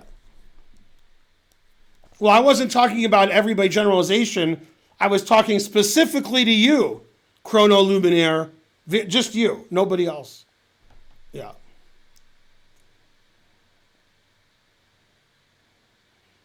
Anyway, you guys should be ashamed. That's what you should get from this. Something. But anyway, the point is, when the engine says +7, +9, that's meaningless. Either you're winning or you're not. Okay? If you believe in God and you believe engines can play perfectly, if you believe that, those numbers are irrelevant. If the engines play perfectly, if they just say winning, losing, drawing, that's it. The numbers don't make any sense. Now you're either winning or you're not winning. So the numbers are just irrelevant. And for a human, you want to be like really winning and really easy. Okay, so if you could be +7 and you would beat the engine 100 in a row, or you could be +13, but you wouldn't beat the engine because it's too hard. Well, then you want the +7. You see what I'm saying? So that's just, you want whatever is the easiest, for a human. Yeah. Surprisingly, Carlson beats the computer and got 100-0. It's amazing. Can't understand it. Yeah. All right, etc. Now, obviously, the questions that I'm asking you have different answers in Rapid, Blitz, and Bullet. Then Carlson's getting his ass kicked. Then he's getting 0. Maybe in Rapid he would not get 0. Maybe. But in Blitz and Bullet, Carlson's getting 0 against the engine or God. But in Rapid, maybe not, maybe. But in Slow, no. Ridiculous. And you should be ashamed.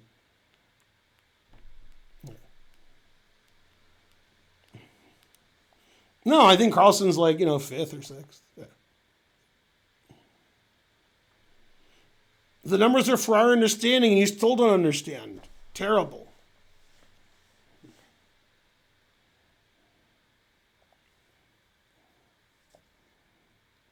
So anyway, based on what Trying to Learn said, which is not right, but whatever.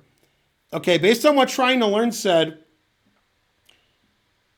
that the computer beats Magnus, 97-2 or whatever.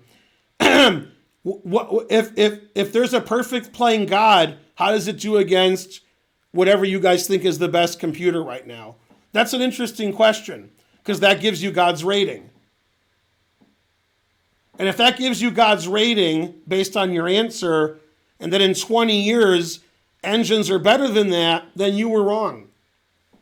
I wasn't wrong, you were wrong. I was wrong about other stuff. 3,500. How can the engine be 3,600 and God is 3,500? Come on, what kind of answers are these? Terrible. Yeah. God versus computer would draw at 90, win 10 in slow chess. I don't agree, although my answers are like yours now. My answers are insane. I don't have any extra knowledge than you. I would just think that God beats the computer now more than that. I'm not as impressed with the computer as you are. I don't think the computer now, the best in the world, gets 90 draws and 10 losses against God. I think it does worse. I think God does better. Although a lot of you guys think the computer's better than God. So I guess there's a lot of atheists here. I have 2,446, which means I'm on chess TV for no reason. And then I'll be kicked off in like 10 seconds. Hi, people. Even Alpha Zero. Computers are really good. God damn.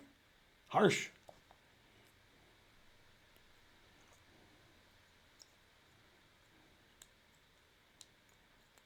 I mean, based on like the thinking of the people in the chat, based on your thinking, you're making it seem like I'm not. You're making it seem like computers have almost gotten to the best they can get. That's what you're making it seem like. You're making it seem like in 3 years, that's it. Computers play perfect. That's what I'm reading in the chat. You're like, God's slightly better than the computer, but how much? I mean, you're saying in 10 years, the computers can barely beat the computers now? I don't know, man. I don't agree with that. Velikoth 90 subscribed. Hooray. Yeah. Deep Blue is perfect. Deep Blue is terrible. Listernet subscribed. Hooray. Etc.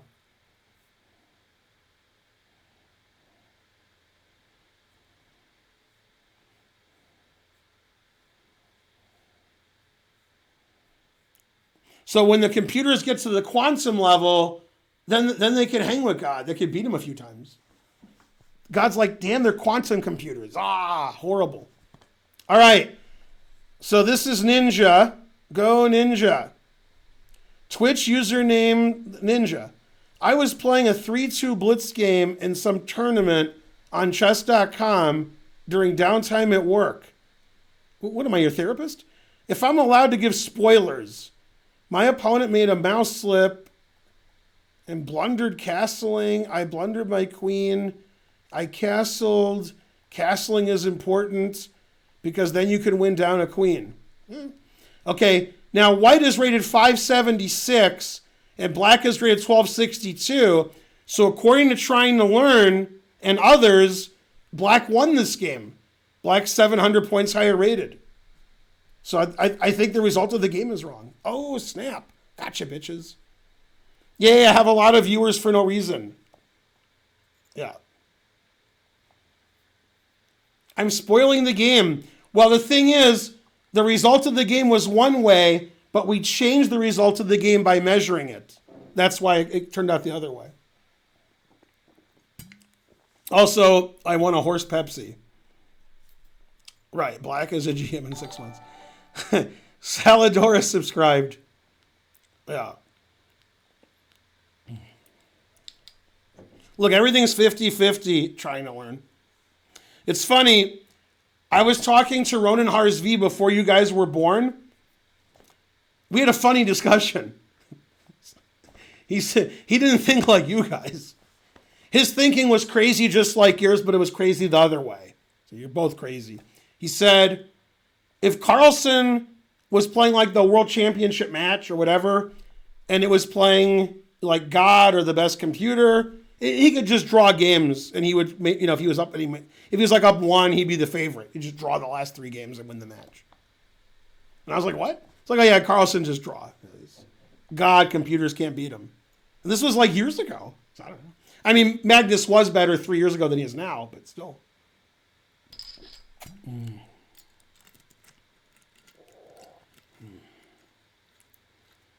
2009s. Yeah, he just said Carlsen just draws and, you know, no problem. Yeah. Okay, so this game was one of the, remember, white's rated 500, so be nice. He donates to my stream. Okay. Playing good so far. Every move's great. Okay, you shouldn't play A3 here because your opponent went here so he could take. So you shouldn't make him take. You should make a move that helps your position, like winning a free pawn. That would help your position.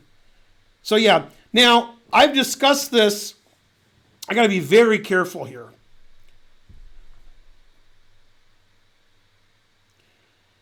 I almost can't say anything. Afraid.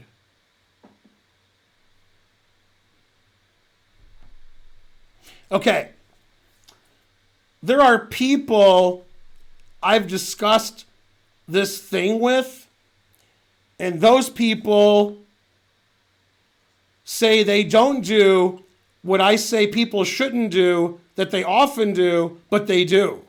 By the way, this is a big contention I have with a lot of my students. I would tell my students, you shouldn't do this, this, and this as a general thing.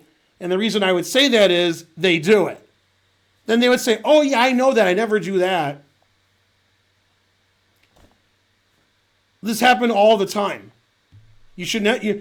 A lot of times people don't castle and they get in trouble. Oh yeah, I always castle. After I've looked at 7 games, I haven't castled. Yeah. Okay. So here's what a lot of people do, and I tell them not to do it, then they tell me they don't.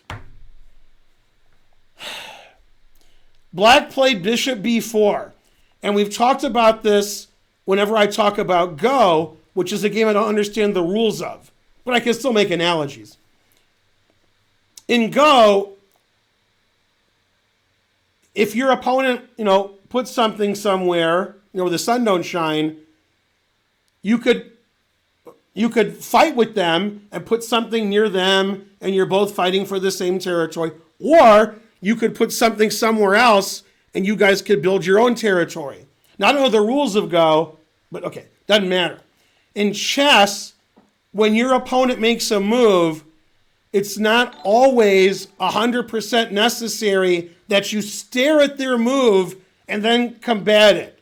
It could be you have mate in 1 or a free queen on the other side of the board. Thanks, Jerv360 for the sub. But most people, and by most I mean all of you, when your opponent makes a move, you just stare at it. And then whatever else happening on the board, you forgot about it. And that's what happened here.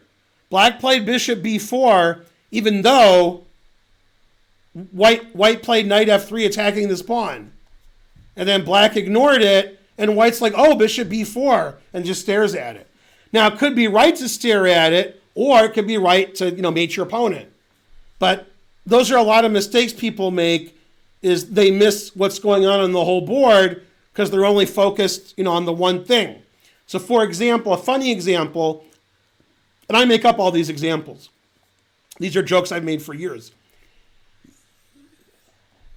Your brother says they dropped $20 in the front yard and they can't find it. And they looked for half an hour and they're going to go take a nap. They're just tired. And you're like, Mwah! So you go to the front yard, you look for the $20, right? And it turns out there's a bag of money there that has $1,000 in it. And you're like, get that bag out of here and throw that bag away because you're looking for $20. That's what you guys do in chess. You guys are like, I'm doing this. And I'm like, what about mate in 1? And you're like, no, I'm doing this. So you see these mistakes all the time. That's why when I'm streaming and I'm playing Blitz and I'm like, my opponent will make this blunder and then I'm going to do this. Then when they make the blunder, you guys are shocked. Because I know the typical kind of ways people are thinking and what kind of blunders they'll make because I made those blunders before you were born. Right? I'm not playing Magnus Carlsen every game. If I was, I'd still win because I could win 98 and draw 2 or something. But, I'm playing Rufus and Doofus. The reason they're Rufus and Doofus, $9.99. Thanks on Superman. The reason you guys are lower rated than me is you make errors. What errors? I know what errors, because otherwise you wouldn't be lower rated than me. If you had the same rating as me, then I wouldn't beat you. But if I'm rated 1,000 points higher, that's because you guys are making the same mistakes over and over again. If you learn from your mistakes, you'd be higher rated than me. All right, so A3, ridiculous. Okay, he defended his pawn, good. E4, hanging his E-pawn, so he took it. All right, and then C5 is a very strange move. I like it. All right, and I was confused by the next move, But Ninja wrote in the comments, he thinks his opponent mouse slipped Grishuk style. King F8 instead of castling. Okay, that makes sense. Knight G5. Okay, I'm going to give a free sub to the next person in the chat who's not a sub. You have to not be a sub. Next person in the sub who guesses what black did here gets a free sub. Go. Guess what move black made. If you typo, I'm not giving it to you. If you think black played bishop G4 and you write bishop G3, I'm not giving it to you. I don't want no typos. If you guess what black did and you're not a sub, I'll give you a sub.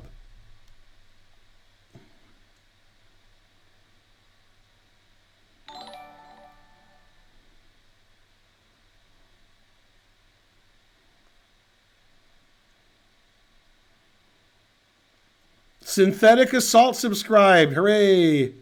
Italian sub.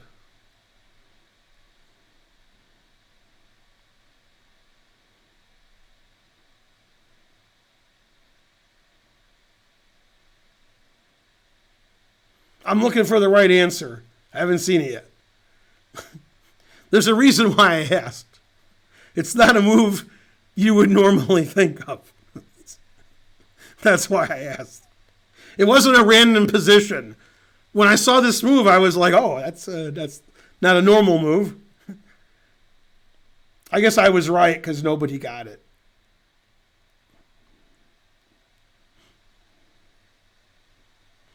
Now, I want you to guess what black did, not the best move. What move did black actually play? Man, dozens of answers. Nobody has the right answer yet. Amazing.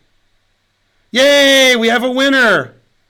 It might be his 700th answer. Some of you might be cheating and just keep giving different legal moves, but I don't care. And somebody else will be like, but that was my answer. You missed it. Too bad. It's my stream.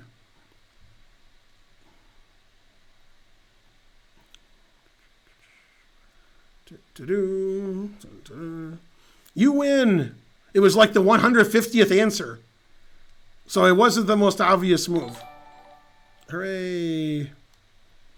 All right, there's the answer. There we go. Yeah.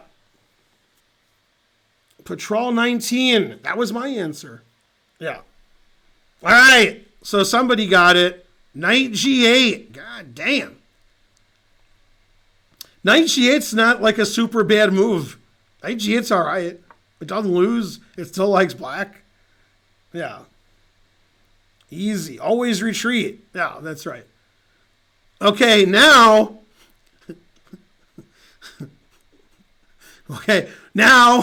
Same thing. If you guess white's move, I'll give you a sub. Go. Anybody who's not a sub, if you guess white's move, I'll give you a sub. This is harder than the last one. This is tougher. This one's not as easy as Knight G8. Not as easy.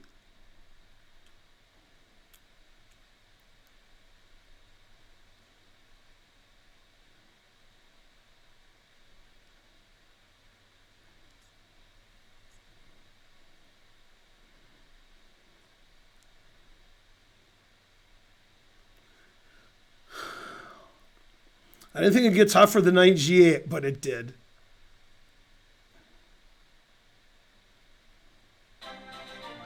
Big money, no whammy. Stop. $9.99. Thanks, Hansupaman.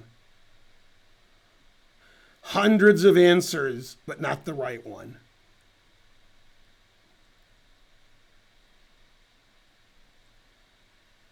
Man, tough problem. I've looked at hundreds of answers. I don't see a right one yet. Damn. This was tougher than Knight G8. It was. Yay, you got it. I see a right answer. Wow. The person who answered made it rain like Lil Wayne. Hooray. I can't believe somebody got it. If you guess enough, you might get it. Probably not. You win. I could keep doing this, and there'd still be dozens of answers before. But we're not going to do it anymore. All right, somebody did something. I gifted a sub. Somebody did something before me. Oh, here it is. $9.99 from Council of Rooks. Okay, the answer was Queen D3. So what's funny is, I understand why Queen D3 was played. So Knight G8 attacks the knight, but white didn't notice that because, black's move looks, like a flaccid kind of move, And after Queen D3, white's threatening H7, and he's also pinning the pawn. So Queen D3 is pretty reasonable if black can't take the knight. Now in this position, we could play this game all day, by the way. This position, I don't think black ever saw he was attacking the knight, but doesn't matter. Black probably did see that because white just played here. So black went back to F6. So there you go. What's funny is this looks like this would be like, one of the top computers like Stockfish or, Leela versus God. It looks very similar. Yeah. I typed Queen D3. You did after the answer was already given. Yeah. All right. Good job. All right. Bishop E2. That's reasonable. Put it in H. All right. Now white made a tactical error. He played Queen H3. Now the person with white is the donor who's watching now. To improve your play, don't move your queen so much in the opening, okay? What you want to do in the opening is move a different piece every time so all your pieces are active. So these 4 pieces didn't move, and these 2 pieces moved a lot. So that's not good. Also, when somebody attacks your knight, then move it away. Just move it somewhere. This loses a piece, but your opponent doesn't know that. Now, queen here is a blunder, obviously, because he can take it, which you obviously didn't see, but that's okay. You just didn't see it. That didn't stop you from winning. Yeah. Okay, so you took with the knight, which is correct. Doesn't smell good, but, Okay, because, NH3. All right, these moves are all good. That's a good move. Check is good. Castle's good. All right. Victsu subscribed. Now, I'd like to point out that white, who's rated 700 points less and down a queen, he wins the game in 5 moves. Right? How do you like your god now? What's your god doing for you now? Nothing, that's what. Exactly. Right, and by the way, one of the most important things in chess, and you guys will be like, that's not important, because that's why your rating never goes up, is never to resign. Your rating will go up at least 200 points if you stopped resigning. Now, you're not going to stop because you're like, well, Ben said never resign. However, I resigned this game because blah, blah, blah, blah, blah. Ben says never played F3, but I played F3 because blah, blah, blah. Then the guy made me next move. Ben says this, but I didn't do that, so I lost. So if you want to gain 200 rating points, stop resigning. A lot of people would resign with white because they're down a queen and their opponent's 700 points higher rated. Irrelevant. Okay, now, I think it was Sven Beingold, but I could be wrong. If I'm wrong, I'm wrong. That was discussing with me about 5 months ago. I actually have no idea when it was. It could have been 5 years ago. I'm just saying 5 months. If I gave queen odds in a 3-minute game, what rating would I expect to get like 50% or better? And I said, 2,100. And he was furious. He thought 2,100 would give me the goddamn smackdown. It's just a queen. It's 3-minute. 2,100's blunder every single move. Okay? Hikaru, his rating on chess.com is 3,200. Now, according to Trying to Learn, he beats the 2,100 100 out of 100. How can a guy who loses 100 out of 100 all of a sudden be a monster when he has a queen? The answer is he can't. Now, I'm not saying I'm the favorite, although I might be. But I'm definitely betting on Hikaru. If Hikaru is giving queen odds in a 3-minute game against 2100chess.com, I'm betting on Hikaru. You can say I'm wrong, that's fine, but I'm not. Okay? So you never resign in chess because nobody you play is any good. If you're playing Carlsen and you're down a queen, you're probably going to lose. And if you resigned, I probably wouldn't say anything. But if you play somebody who's rated 1,800, 1,600, 2,000, 1,400, your typical opponents, you can't resign. There's no acumen they have where they can beat you. It's just that you think you're going to lose. When I blunder a queen or intentionally give a queen away on my stream against a 1,500, I know I'm going to win. Okay? And you guys know I'm going to win too. But you can't. That's why you can't resign. Resigning is the most ridiculous thing ever. You should never resign. And anybody who's watching my stream right now, you never play anybody good enough where you should resign. Never. Ever. I've never been so mad at all of you. And your rating go way up if you stop resigning and stop having that attitude.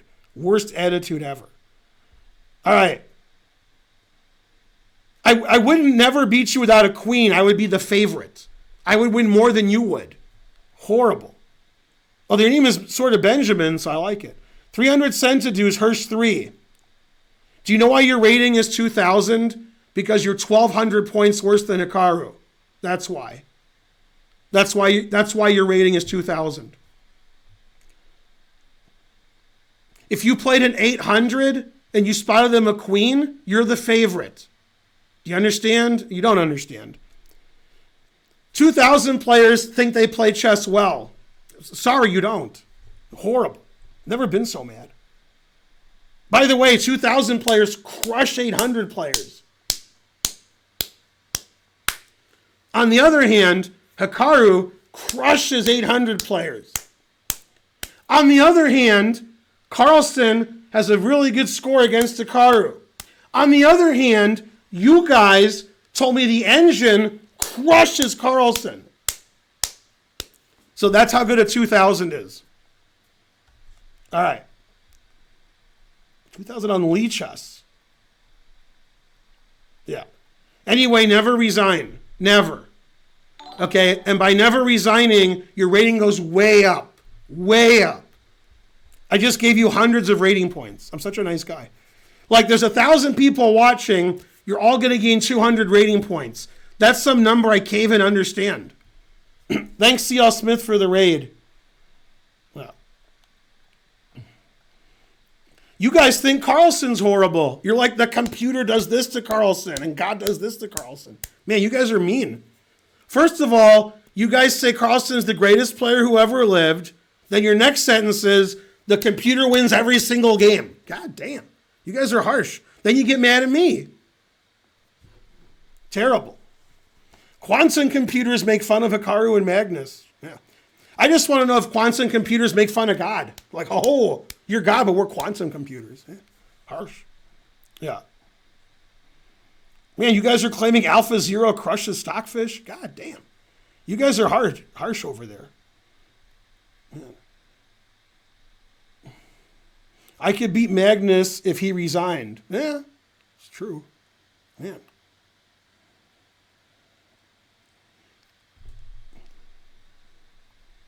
Okay, so let's get to the game. D4 exclam. Opening up aggressive. Good, good. All right, now I have a serious question. I'm not kidding. It sounds like a joke. I'm not joking. Not a joke. Why did Black play his next move? When people blunder or mouse slip, I understand, right? When Ninja played Queen H3, he didn't see Bishop takes Queen. All right. When Ninja played Queen D3, he and his opponent didn't see Queen takes Knight. All right. But I want to know what Black was thinking when he played the next move. I almost think it's a mouse slip because I can't find a reason for the move. I got nothing. Rook C8. Now, obviously, Black is still winning. He's up a queen, and it doesn't hurt him. But why did he play Rook C8? Like, in his own mind. Did he mean to play like rook d8 or e8 and he mouse slipped? Or he's like rook c8. That's the move. Like, you know what I mean. You think he wanted to play rook d8, which also makes very little sense, but, you know, it's a half-open file. Okay. Yeah. Okay, so you think it's a mouse slip. All right. Protect the pawn. He was drunk, not mouse slipping. Okay. All right, so takes it here.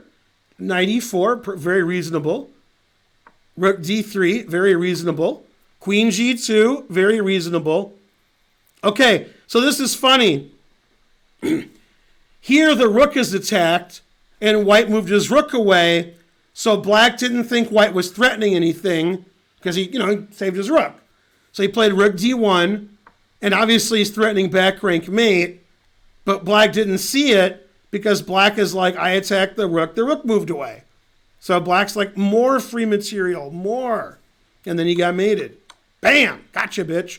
What's funny is, white won the game, not because of the blunder, well, he sort of did, because of the mouse slip, king f8. If the guy had castled, he wouldn't have been in that situation. Very funny. Yeah, back rank mate, god damn. Hooray! Yeah, never resign ever. Never. Now, when Spencer was 4 years old, he won several trophies. Wasn't bad. It wasn't good. But, and he lost a lot of games where he was up everything, and then he would get back rank mated. I mean, he had every piece, and the guy had a rook.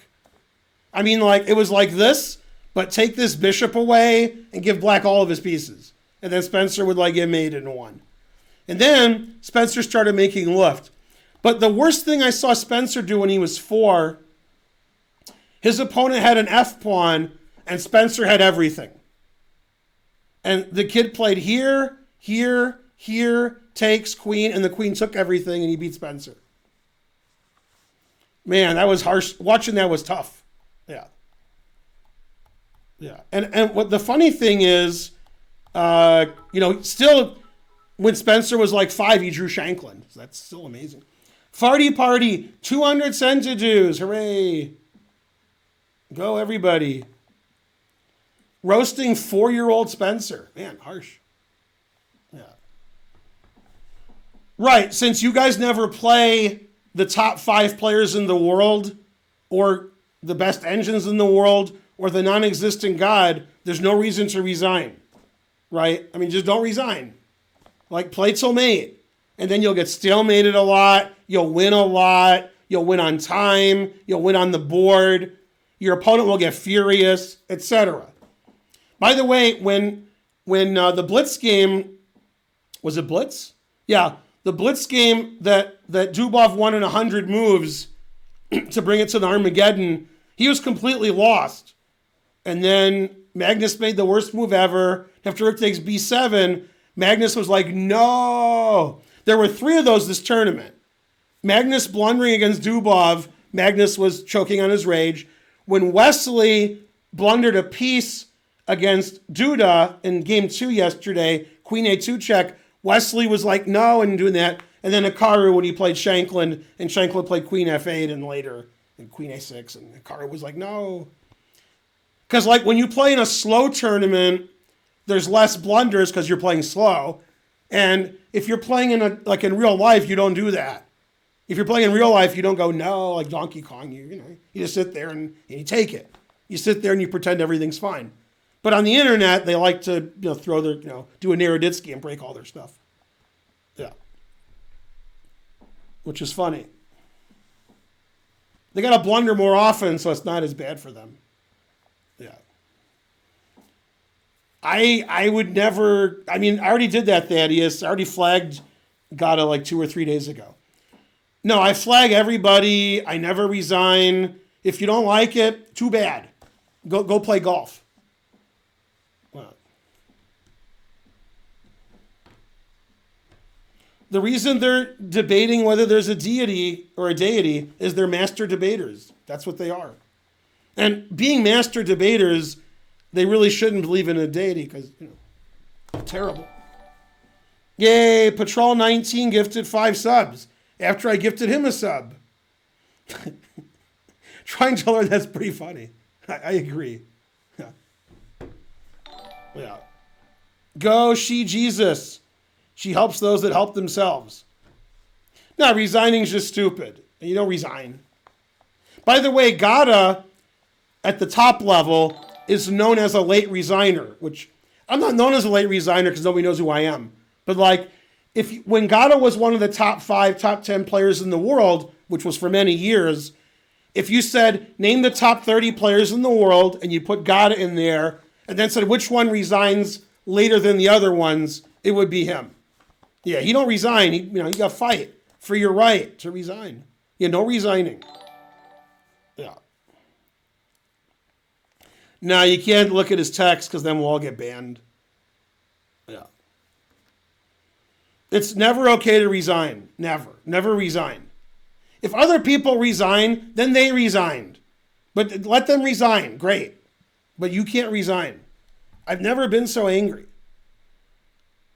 I tell all my students when I taught chess, you can't resign, you can't offer a draw.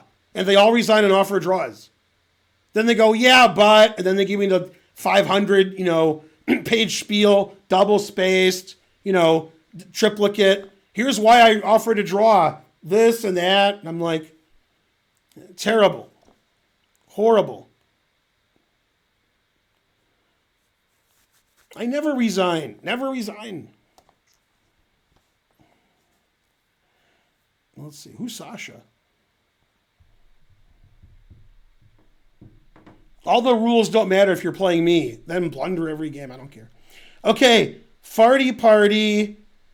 I'm posting this game because it's funny. And out of spite for the other player. I check off spite as the reason. Seinfeld. Why are you returning this? For spite. I'm sorry, spite. Okay, I just don't want it. No, you said spite. My opponent played all the worst moves ever and then had the nerve to send me nasty messages and criticize the way I played. So I want Ben to roast them and their terrible play. I was black, 15-minute, ratings have been adjusted downward. All right. Man, the truth hurts. Man, Farty Party don't take no crap. God damn. Yeah. I mean, if your opponent has mate and 1, every legal move you make on the internet, if you don't move, they might lose their connection, then you win. I mean, you can't, come on. Let's see. All right, we still have 1,000 viewers somehow. I don't know what happened. All right. Oh, Farty Party's black. Sorry about that. Rook A2 is unusual. Okay, so this isn't a joke, but it sounds like one. It sounds like the whole thing's a joke, but none of it is. So, sorry. There was a guy in Michigan, I don't know, 1,600, 1,700, probably 1,600. Maybe he was 1,700, I don't know. And his name was Don Eiffel. Like Gwen Eiffel, but not famous. And Don Eiffel always put all the pawns on the third rank his first 8 moves with white and black. Okay? And there was a guy in Michigan, he's still in Michigan, named David Moody. David Moody's like 1900, 2000. He was the editor of Michigan Chess for 400 years. He always wrote all the articles and so forth. And when he showed a game that Don Eiffel played, Moody called it the Eiffel Tower because it was all the pawns in the third rank. Yeah. I think he died like a few years ago too. He wasn't old. So maybe he just, all the pressure from doing that every game was tough. Now, King D2, that's pretty suspicious. Before that, White was playing like me. Now he's playing like me in a 10-second game, which is not as good. All right, so Black's completely winning, frankly. Oh, now I know why he played here to play King A1, although he didn't play King A1. So he did later. All right, so Black's just playing good and White's not playing good. C4 is explosive. Yeah, C4 is good because you want to open up the position of White's king. Excellent. And White wants to keep it close, so he played B4. Yeah, I agree with that. A5, obviously. This is just Black playing great. Like, every move Black played is great. I would never play that piece sack like in a real game, but it's completely winning. So, and then bishop e6 is the right move. Because you got the A file, you got c3 discovered, triple checkmate, and then white's got this going on. Yeah. So that was a good piece sack, actually. It works. c3. Queen a8's a good move. Yeah. Good job. It's funny if you take this, I guess c2 wins. I guess. Yeah, c2 is plus 12. You're threatening queen, and then I would play queen d2. I would. Queen d3? Then you just queens. What? All right, then I guess you take this, and then you take this, and then god damn. All right. Yeah, that's not good. All right, so he played bishop takes b5. Rook c8's okay. Bishop a4 is weird. That's a good move. And then that's a good move. And then that's a good move. That's a good move. That's a good move. Queen b3 is a little strange. And then he resigned. I'm thinking your opponent doesn't have a good understanding of chess. And I actually think that he was being a dick, obviously, because it's the internet, so he can't help himself. But also that he probably thought you were playing bad moves, the moves that were good, that were unusual, like the sacrifices in c3. And he thought you were playing crazy, so then when you won, he was mad. But yeah, he just played really bad and doesn't know his moves are bad. So, yeah. Obviously, everything he did was ridiculous. So, now, his rating is 1674. This is on Chess24. Chess24 ratings are more overrated than Lead Chess. Wow, that's hard to believe. Amazing. Wait, what happened? Somebody did something. What happened? Something popped up?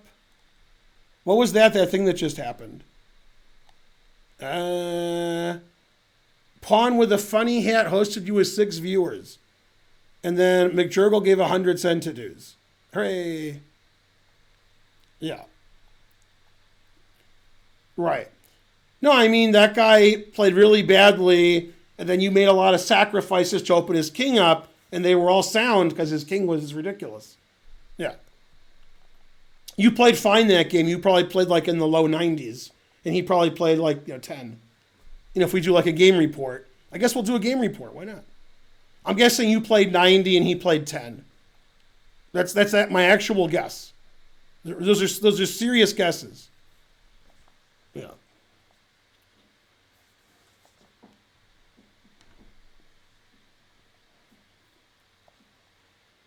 $84-4. What?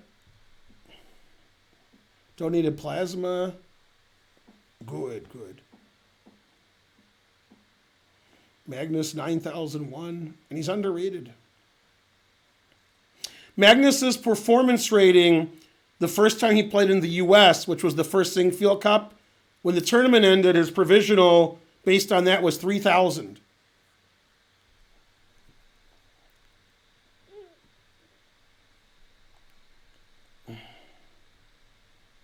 I got 90-10. That's my guess. Wow, Black played 98 that game. You played almost perfect that game. And your opponent played 51. I guess 51 isn't good. This is a close game that was lost by a mistake. Well, your opponent played a lot better than I thought he did. It's easier to play higher when all your opponent's moves are absurd than all your moves are good. So, if you play Carlsen, it's hard to play 98. But if you play somebody who plays really badly, then it's easier. But still 98. 51 is high because he didn't play a lot of good moves. No. Yeah, 98, you would draw Stockfish at least half the time, or at most. All right, last game, then the stream ends. Hooray! I shouldn't have gotten rid of that last game. Now I have to go to live chess. All right, I had to do like 5 seconds of work. Okay, this is from Atomic Morphe. He's 1,500. He's playing a 1400. The time control's 5+3, and he lost Atomic Morphe. He said he was doing well, and then he wasn't doing well. How should I have breaken the fortress? How could I play safer? We stopped playing chess and started drinking after this. All right, well, that's good. Drink like a grandmaster. Good luck. All right, so white thought he was doing well until he wasn't. That's, yeah. Go Morphe. 51's a passing grade. Yeah. This will be the last game because I've been streaming for a long time. And then we'll do more game analysis next Wednesday. All right. So far, so good. C6 isn't a very good move. So now white has a big advantage. C6 is too passive. E6 is also very passive. All right. It's not clear if the players know the en passant rule. I mean, you should take en passant, but you might not know en passant because you're 1500. So I don't know. Not taking en passant is also fine.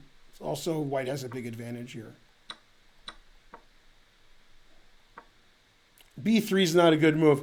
So the reason black doesn't take very quickly in the advanced Frenches is it gives white the C3 square for his knight. When heretofore there was a pawn there. So you should play knight C3. But yeah, B3 is a weird move. Bishop B4 is also weird. Bishop B2 is bad because your bishop's really good on this diagonal. It's just great. This diagonal, it's just blocked. So this B3, Bishop B2 is a very bad plan. Still better for you. You have a big space advantage. You generally don't want your queen on C2 when there's an open C file. But okay, you're not losing yet. Your opponent seemed to miss your threat. So you took. Good. Then you always retreated. That's okay. You're up a pawn for nothing, and better. H3 is all right. It's a little passive, but it doesn't matter. You're still winning. Bishop A5 is weird. Bishop's better if it can go to F8. Knight H2 is good. Bishop B6 is weird. F4 is good. Queen D7 is insane. I mean, you should just be winning immediately here. You just checkmate him. Yeah.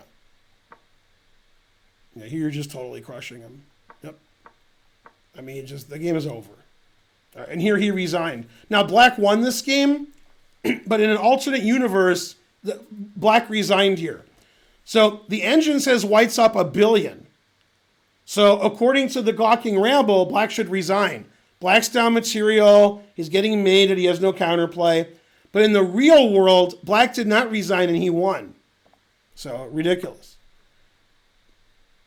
All right, every move wins, so I won't complain about anything that you did. King G7 is good. Rook D1 is good. Knight B5 is good. Okay, that move doesn't make any sense. Your knight's bad there. Okay, so the last move was knight here, threatening your pawn 1 billion times. And it's defended twice. So you should do something like knight F3 defending it, or king H2 getting off this diagonal, or F5 opening up his king, or even knight H5 check works, but it's an engine move. I wouldn't do that. I mean, I would just play knight F3, defending my pawn. After that move, the engine says you're worse. Now, for some reason, your opponent who attacked this pawn 700 times played rook H8, not taking it. It's a weird decision. Okay, and then you played here, realizing the error of your ways. This bishop's going to be really good if these things disappear. One of them disappeared. So just move your king now and keep your bishop here in case, that opens up, F5 and so forth. So taking that, you don't want to trade pieces when you're trying to checkmate them. Always sack the exchange, that's good. And this is just very complicated, but you got to be really forceful. The engine plays either F5 or knight D5 because you got to break through to his king. If you do nothing, you'll just lose. You're down a lot of material. A pawn's hanging, pass D pawn, extra exchange, extra pawn. But if you mate him, you're okay. So the engine actually now thinks knight takes D5 is best. It was looking at F5 too. And that's just complicated, but you got to sacrifice and try to open them up. After knight takes, the engine doesn't even take the knight, probably because of f5, and white's crashing through. Okay, so you got to crash through, f5 again. The engine says f5 is equal. You have to crash through here. If you don't, you're just going to lose. If you crash through, you might lose, but you might win. So you play f5, and you just keep going forward. If he takes with this pawn, this is hanging. If he takes with this pawn, you got the g file. If he doesn't take, you're crashing through. I mean, in a blitz game, I would take white here. In a slow game, I'm not sure. But in blitz game, take white. Yeah, you just, okay, g4, you're trying. b6 is, that's not even chess. That's just nonsense. Okay, now you're winning with f5. b6 is just ridiculous. Has nothing to do with anything. I've never been so mad. Okay, so f5 wins. The engine says you're winning now. But you took it slow. You hung your, what's happening? Rook f2, no. Don't play rook f2 when he can take it. Also, always sacrifice the exchange. Damn, tough to listen to me. I assume you didn't see bishop takes rook. I don't understand this move in the least bit. But f5 is just crashing through, and you're not sacrificing anything. Yeah, this is recommended by Jim Morrison. Break on through. Yeah, yeah. All right. Queen c5, the point. Put it in h. All right, then you resigned. Yeah, that was unfortunate. You played knight h7 to g5. That wasn't good. You hung your d-pawn. You hung your rook on f2. And you never kept attacking. You built it up and you were like, eh. Then you like moved around like this. You had to play knight d5 and f5 and mate him. Ow. But don't hit yourself in the hand. That hurts. Yeah. Anyway, you tried and you failed miserably. The lesson is never try. Yeah. Hey, Big Lobster. Hey, we have 2,300 viewers from 1,000. Good time to leave. Yeah. Hey, Big Lobster. 2 hours and 41 minutes. I guess with 2,300 people, I'll look at another game, but I'm still mad. Okay, this is Puddinhead, and this is his game with Chickenhead. It's an unusual game. Yeah. But this is definitely the last game. This was played on chess.com, white's 1,500 and black's 1,500. And white won on time. This was a Petrov, blah, blah, blah, blah, blah, blah, blah, blah, blah. Blah, blah, blah, blah, blah, blah. I was completely lost. During the game, I thought blah, blah, blah. Can you explain blah, blah, blah? Signed, blah, blah, blah. All right. I think there was a song like that.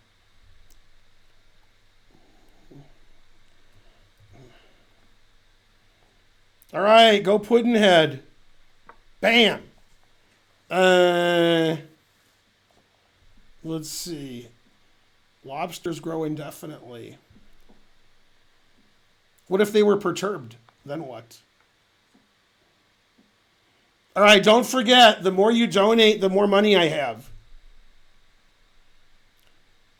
All right, so Petrov, Queen e7, that's very unusual. Knight c4 is also a bit weird. It's all right, just weird. All right, Queen e2 doesn't make any sense.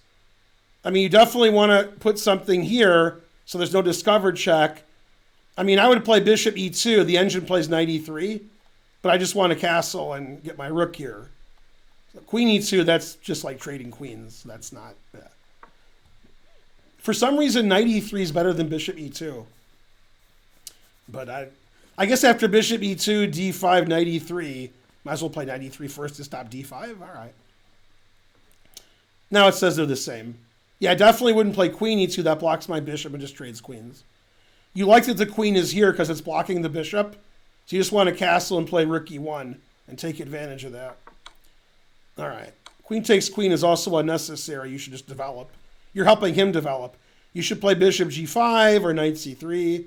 You're just developing his bishop for him. All right, so this is just a boring equal endgame. This hangs your d-pawn. I'm not sure why you hung your d-pawn. Your d-pawn's attacked. So c3 and it's equal. That just hangs a pawn. So now you're down a pawn. All right, now you get the two bishops. Bishops are good. Don't give them up for knights. Bishop g5, bishop d2, bishop f4, Papa John's. All right, now you're 2 bishops and you're down a pawn. Frankly, terrible. And now this is a blunder because the guy's got here. I mean, you're losing a piece now. Well, you have to sack the exchange, but d5 attacks your knight moves away d4. You're walking into a fork. Okay, he played 8 random legal move, all right. Then you stopped whatever he was doing. All right, you're fighting back, fighting for a sandwich. King f8's a very good move. Excellent. Man, you just lost your down a pawn for nothing and bad pawn structure. Let's see. What happens on knight b5? Oh, rook e2 is crushing. All right. Knight g4 is a weird move. But all right. Ooh, king f1. God damn. Yeah, you can't destroy your pawn structure like that. Yeah, don't do that. I mean, so basically he attacked your d pawn. You didn't do anything about it. Then he threatened to destroy your pawn structure. You didn't do anything about it. I mean, those are things you know are wrong. You can't do that. Yeah, now you're just down a pawn and you have a worse pawn structure. So that's, although he shouldn't play GH, that ruins his pawn structure too. But okay, he's still winning because he's up a pawn for nothing. We trade all the, I don't like the move d5. c5 pawn's defended. Yeah, he should play rook b8 and he should penetrate like date night. You know, he's got to get in there. And you don't have any prophylaxis, so the penetration is going to hurt. Man. All right. Yeah, d5 I don't like. You should probably take the open b file and start attacking. You need to have an active rook and a rook ending. It's very important. So you got to always, get your rook active. Rook on d2 is shallow and pedantic. The guy's got passed pawns to the right of them, to the left of them. The problem with all his passed pawns, he's letting you play rook d6 check, forcing his king back, and he has 4 isolated pawns. So c4 was too fast. Now you have good drawing chances. Yep, very good. Rook c5. Very good. Yeah, good drawing chances now. Check him forever. Oh, you stopped checking him. If you check him forever, what's he going to do? He's either going to draw, which obviously is good for you, you're down a pawn, or he's going to run over here, and these pawns are not defended. So if you just keep checking him, he's got to figure out what to do. He's got to run over here, and he's got to leave his pawns unprotected. But you just stop checking him, so yeah. There you go. Now you're getting it. Yeah. Okay, now the guy had to. That's a little too quick. I would check him again and force him away. The engine actually likes this move. This might be a draw, might be lost. I'm not sure. 50-50. Okay, now it's definitely a draw after he plays here. How can he try to win? King e6, defend the pawn, try to help his pawn. Rook here's interesting. Defend the pawn, get the rook behind the pawn. That's what I would do. The engine plays here, but I would play rook b5, defending my pawn, and then I would get my rook behind my a pawn. The engine says that doesn't win, but I like that a lot. Okay, this I don't like because his king's not helping his pawn. Yeah, this should be a draw now. This is a draw. Yep. Yeah, this is just like an easy draw.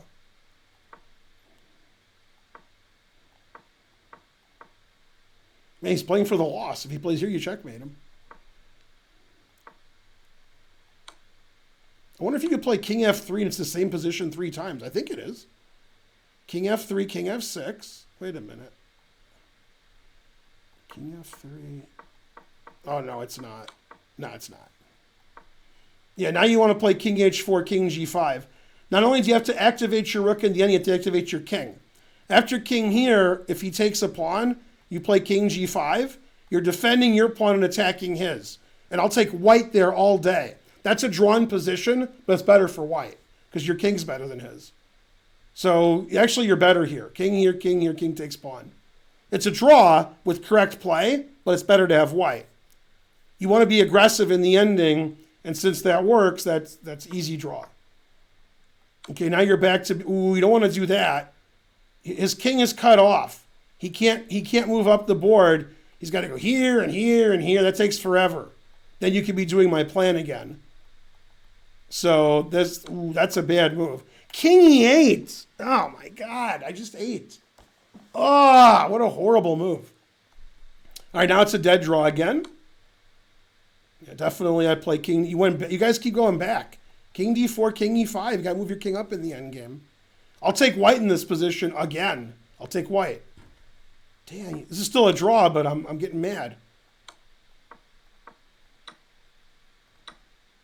All right, this is a dead draw. All right, and then okay, rook e7 check. Wait, what? What's going on here? What? Rook e7 check. 1-0. What?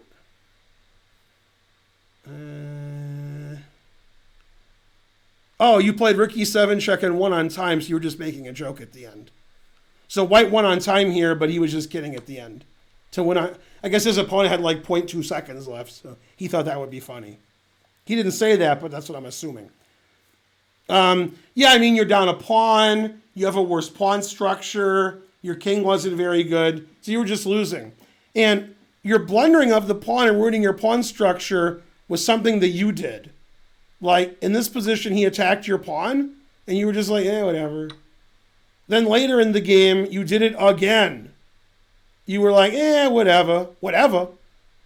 In this position here, like, knight takes destroys your pawn structure, and you were like, So you did two things to yourself, which made you just completely losing. Your pawns are scattered and bad, and you're bad and you should feel bad. And then at the end, your opponent's technique was very suspicious. He pushed his pawns too quickly, and they were all weak. And you guys didn't activate your rook or your king enough. His rook could have come in on the B file. His king could have done the song about the sweet loving woman, could have done the song about the knife. Then he could have done the walk of life. And instead he, hung around the back rank. Even when you were checking him, he was staying back. Frankly, terrible. Yeah, based on that, you didn't donate enough.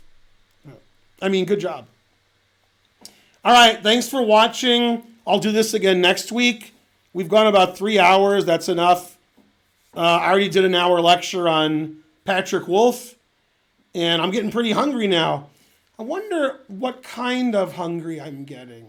Hungry like the wolf. Anyway, I have to make some investments now. Just a second. Okay, invest. I want to do some investing because after that lecture, I learned a lot about the Wolf of Wall Street. All right, I'll see you guys tomorrow. Tomorrow I'm on Chess TV from 9 to 11, so I'll be streaming from like 8 to 12. Thanks for the 1 cent to do. Thanks for the 200 cent to do's, and and so forth. Mainly and so forth, and so on. All right, raid, and then we'll raid. Let's see. We'll raid Critical. That's a good person to raid. He's a big fan of mine. Yeah. All right. See you guys tomorrow. Bye.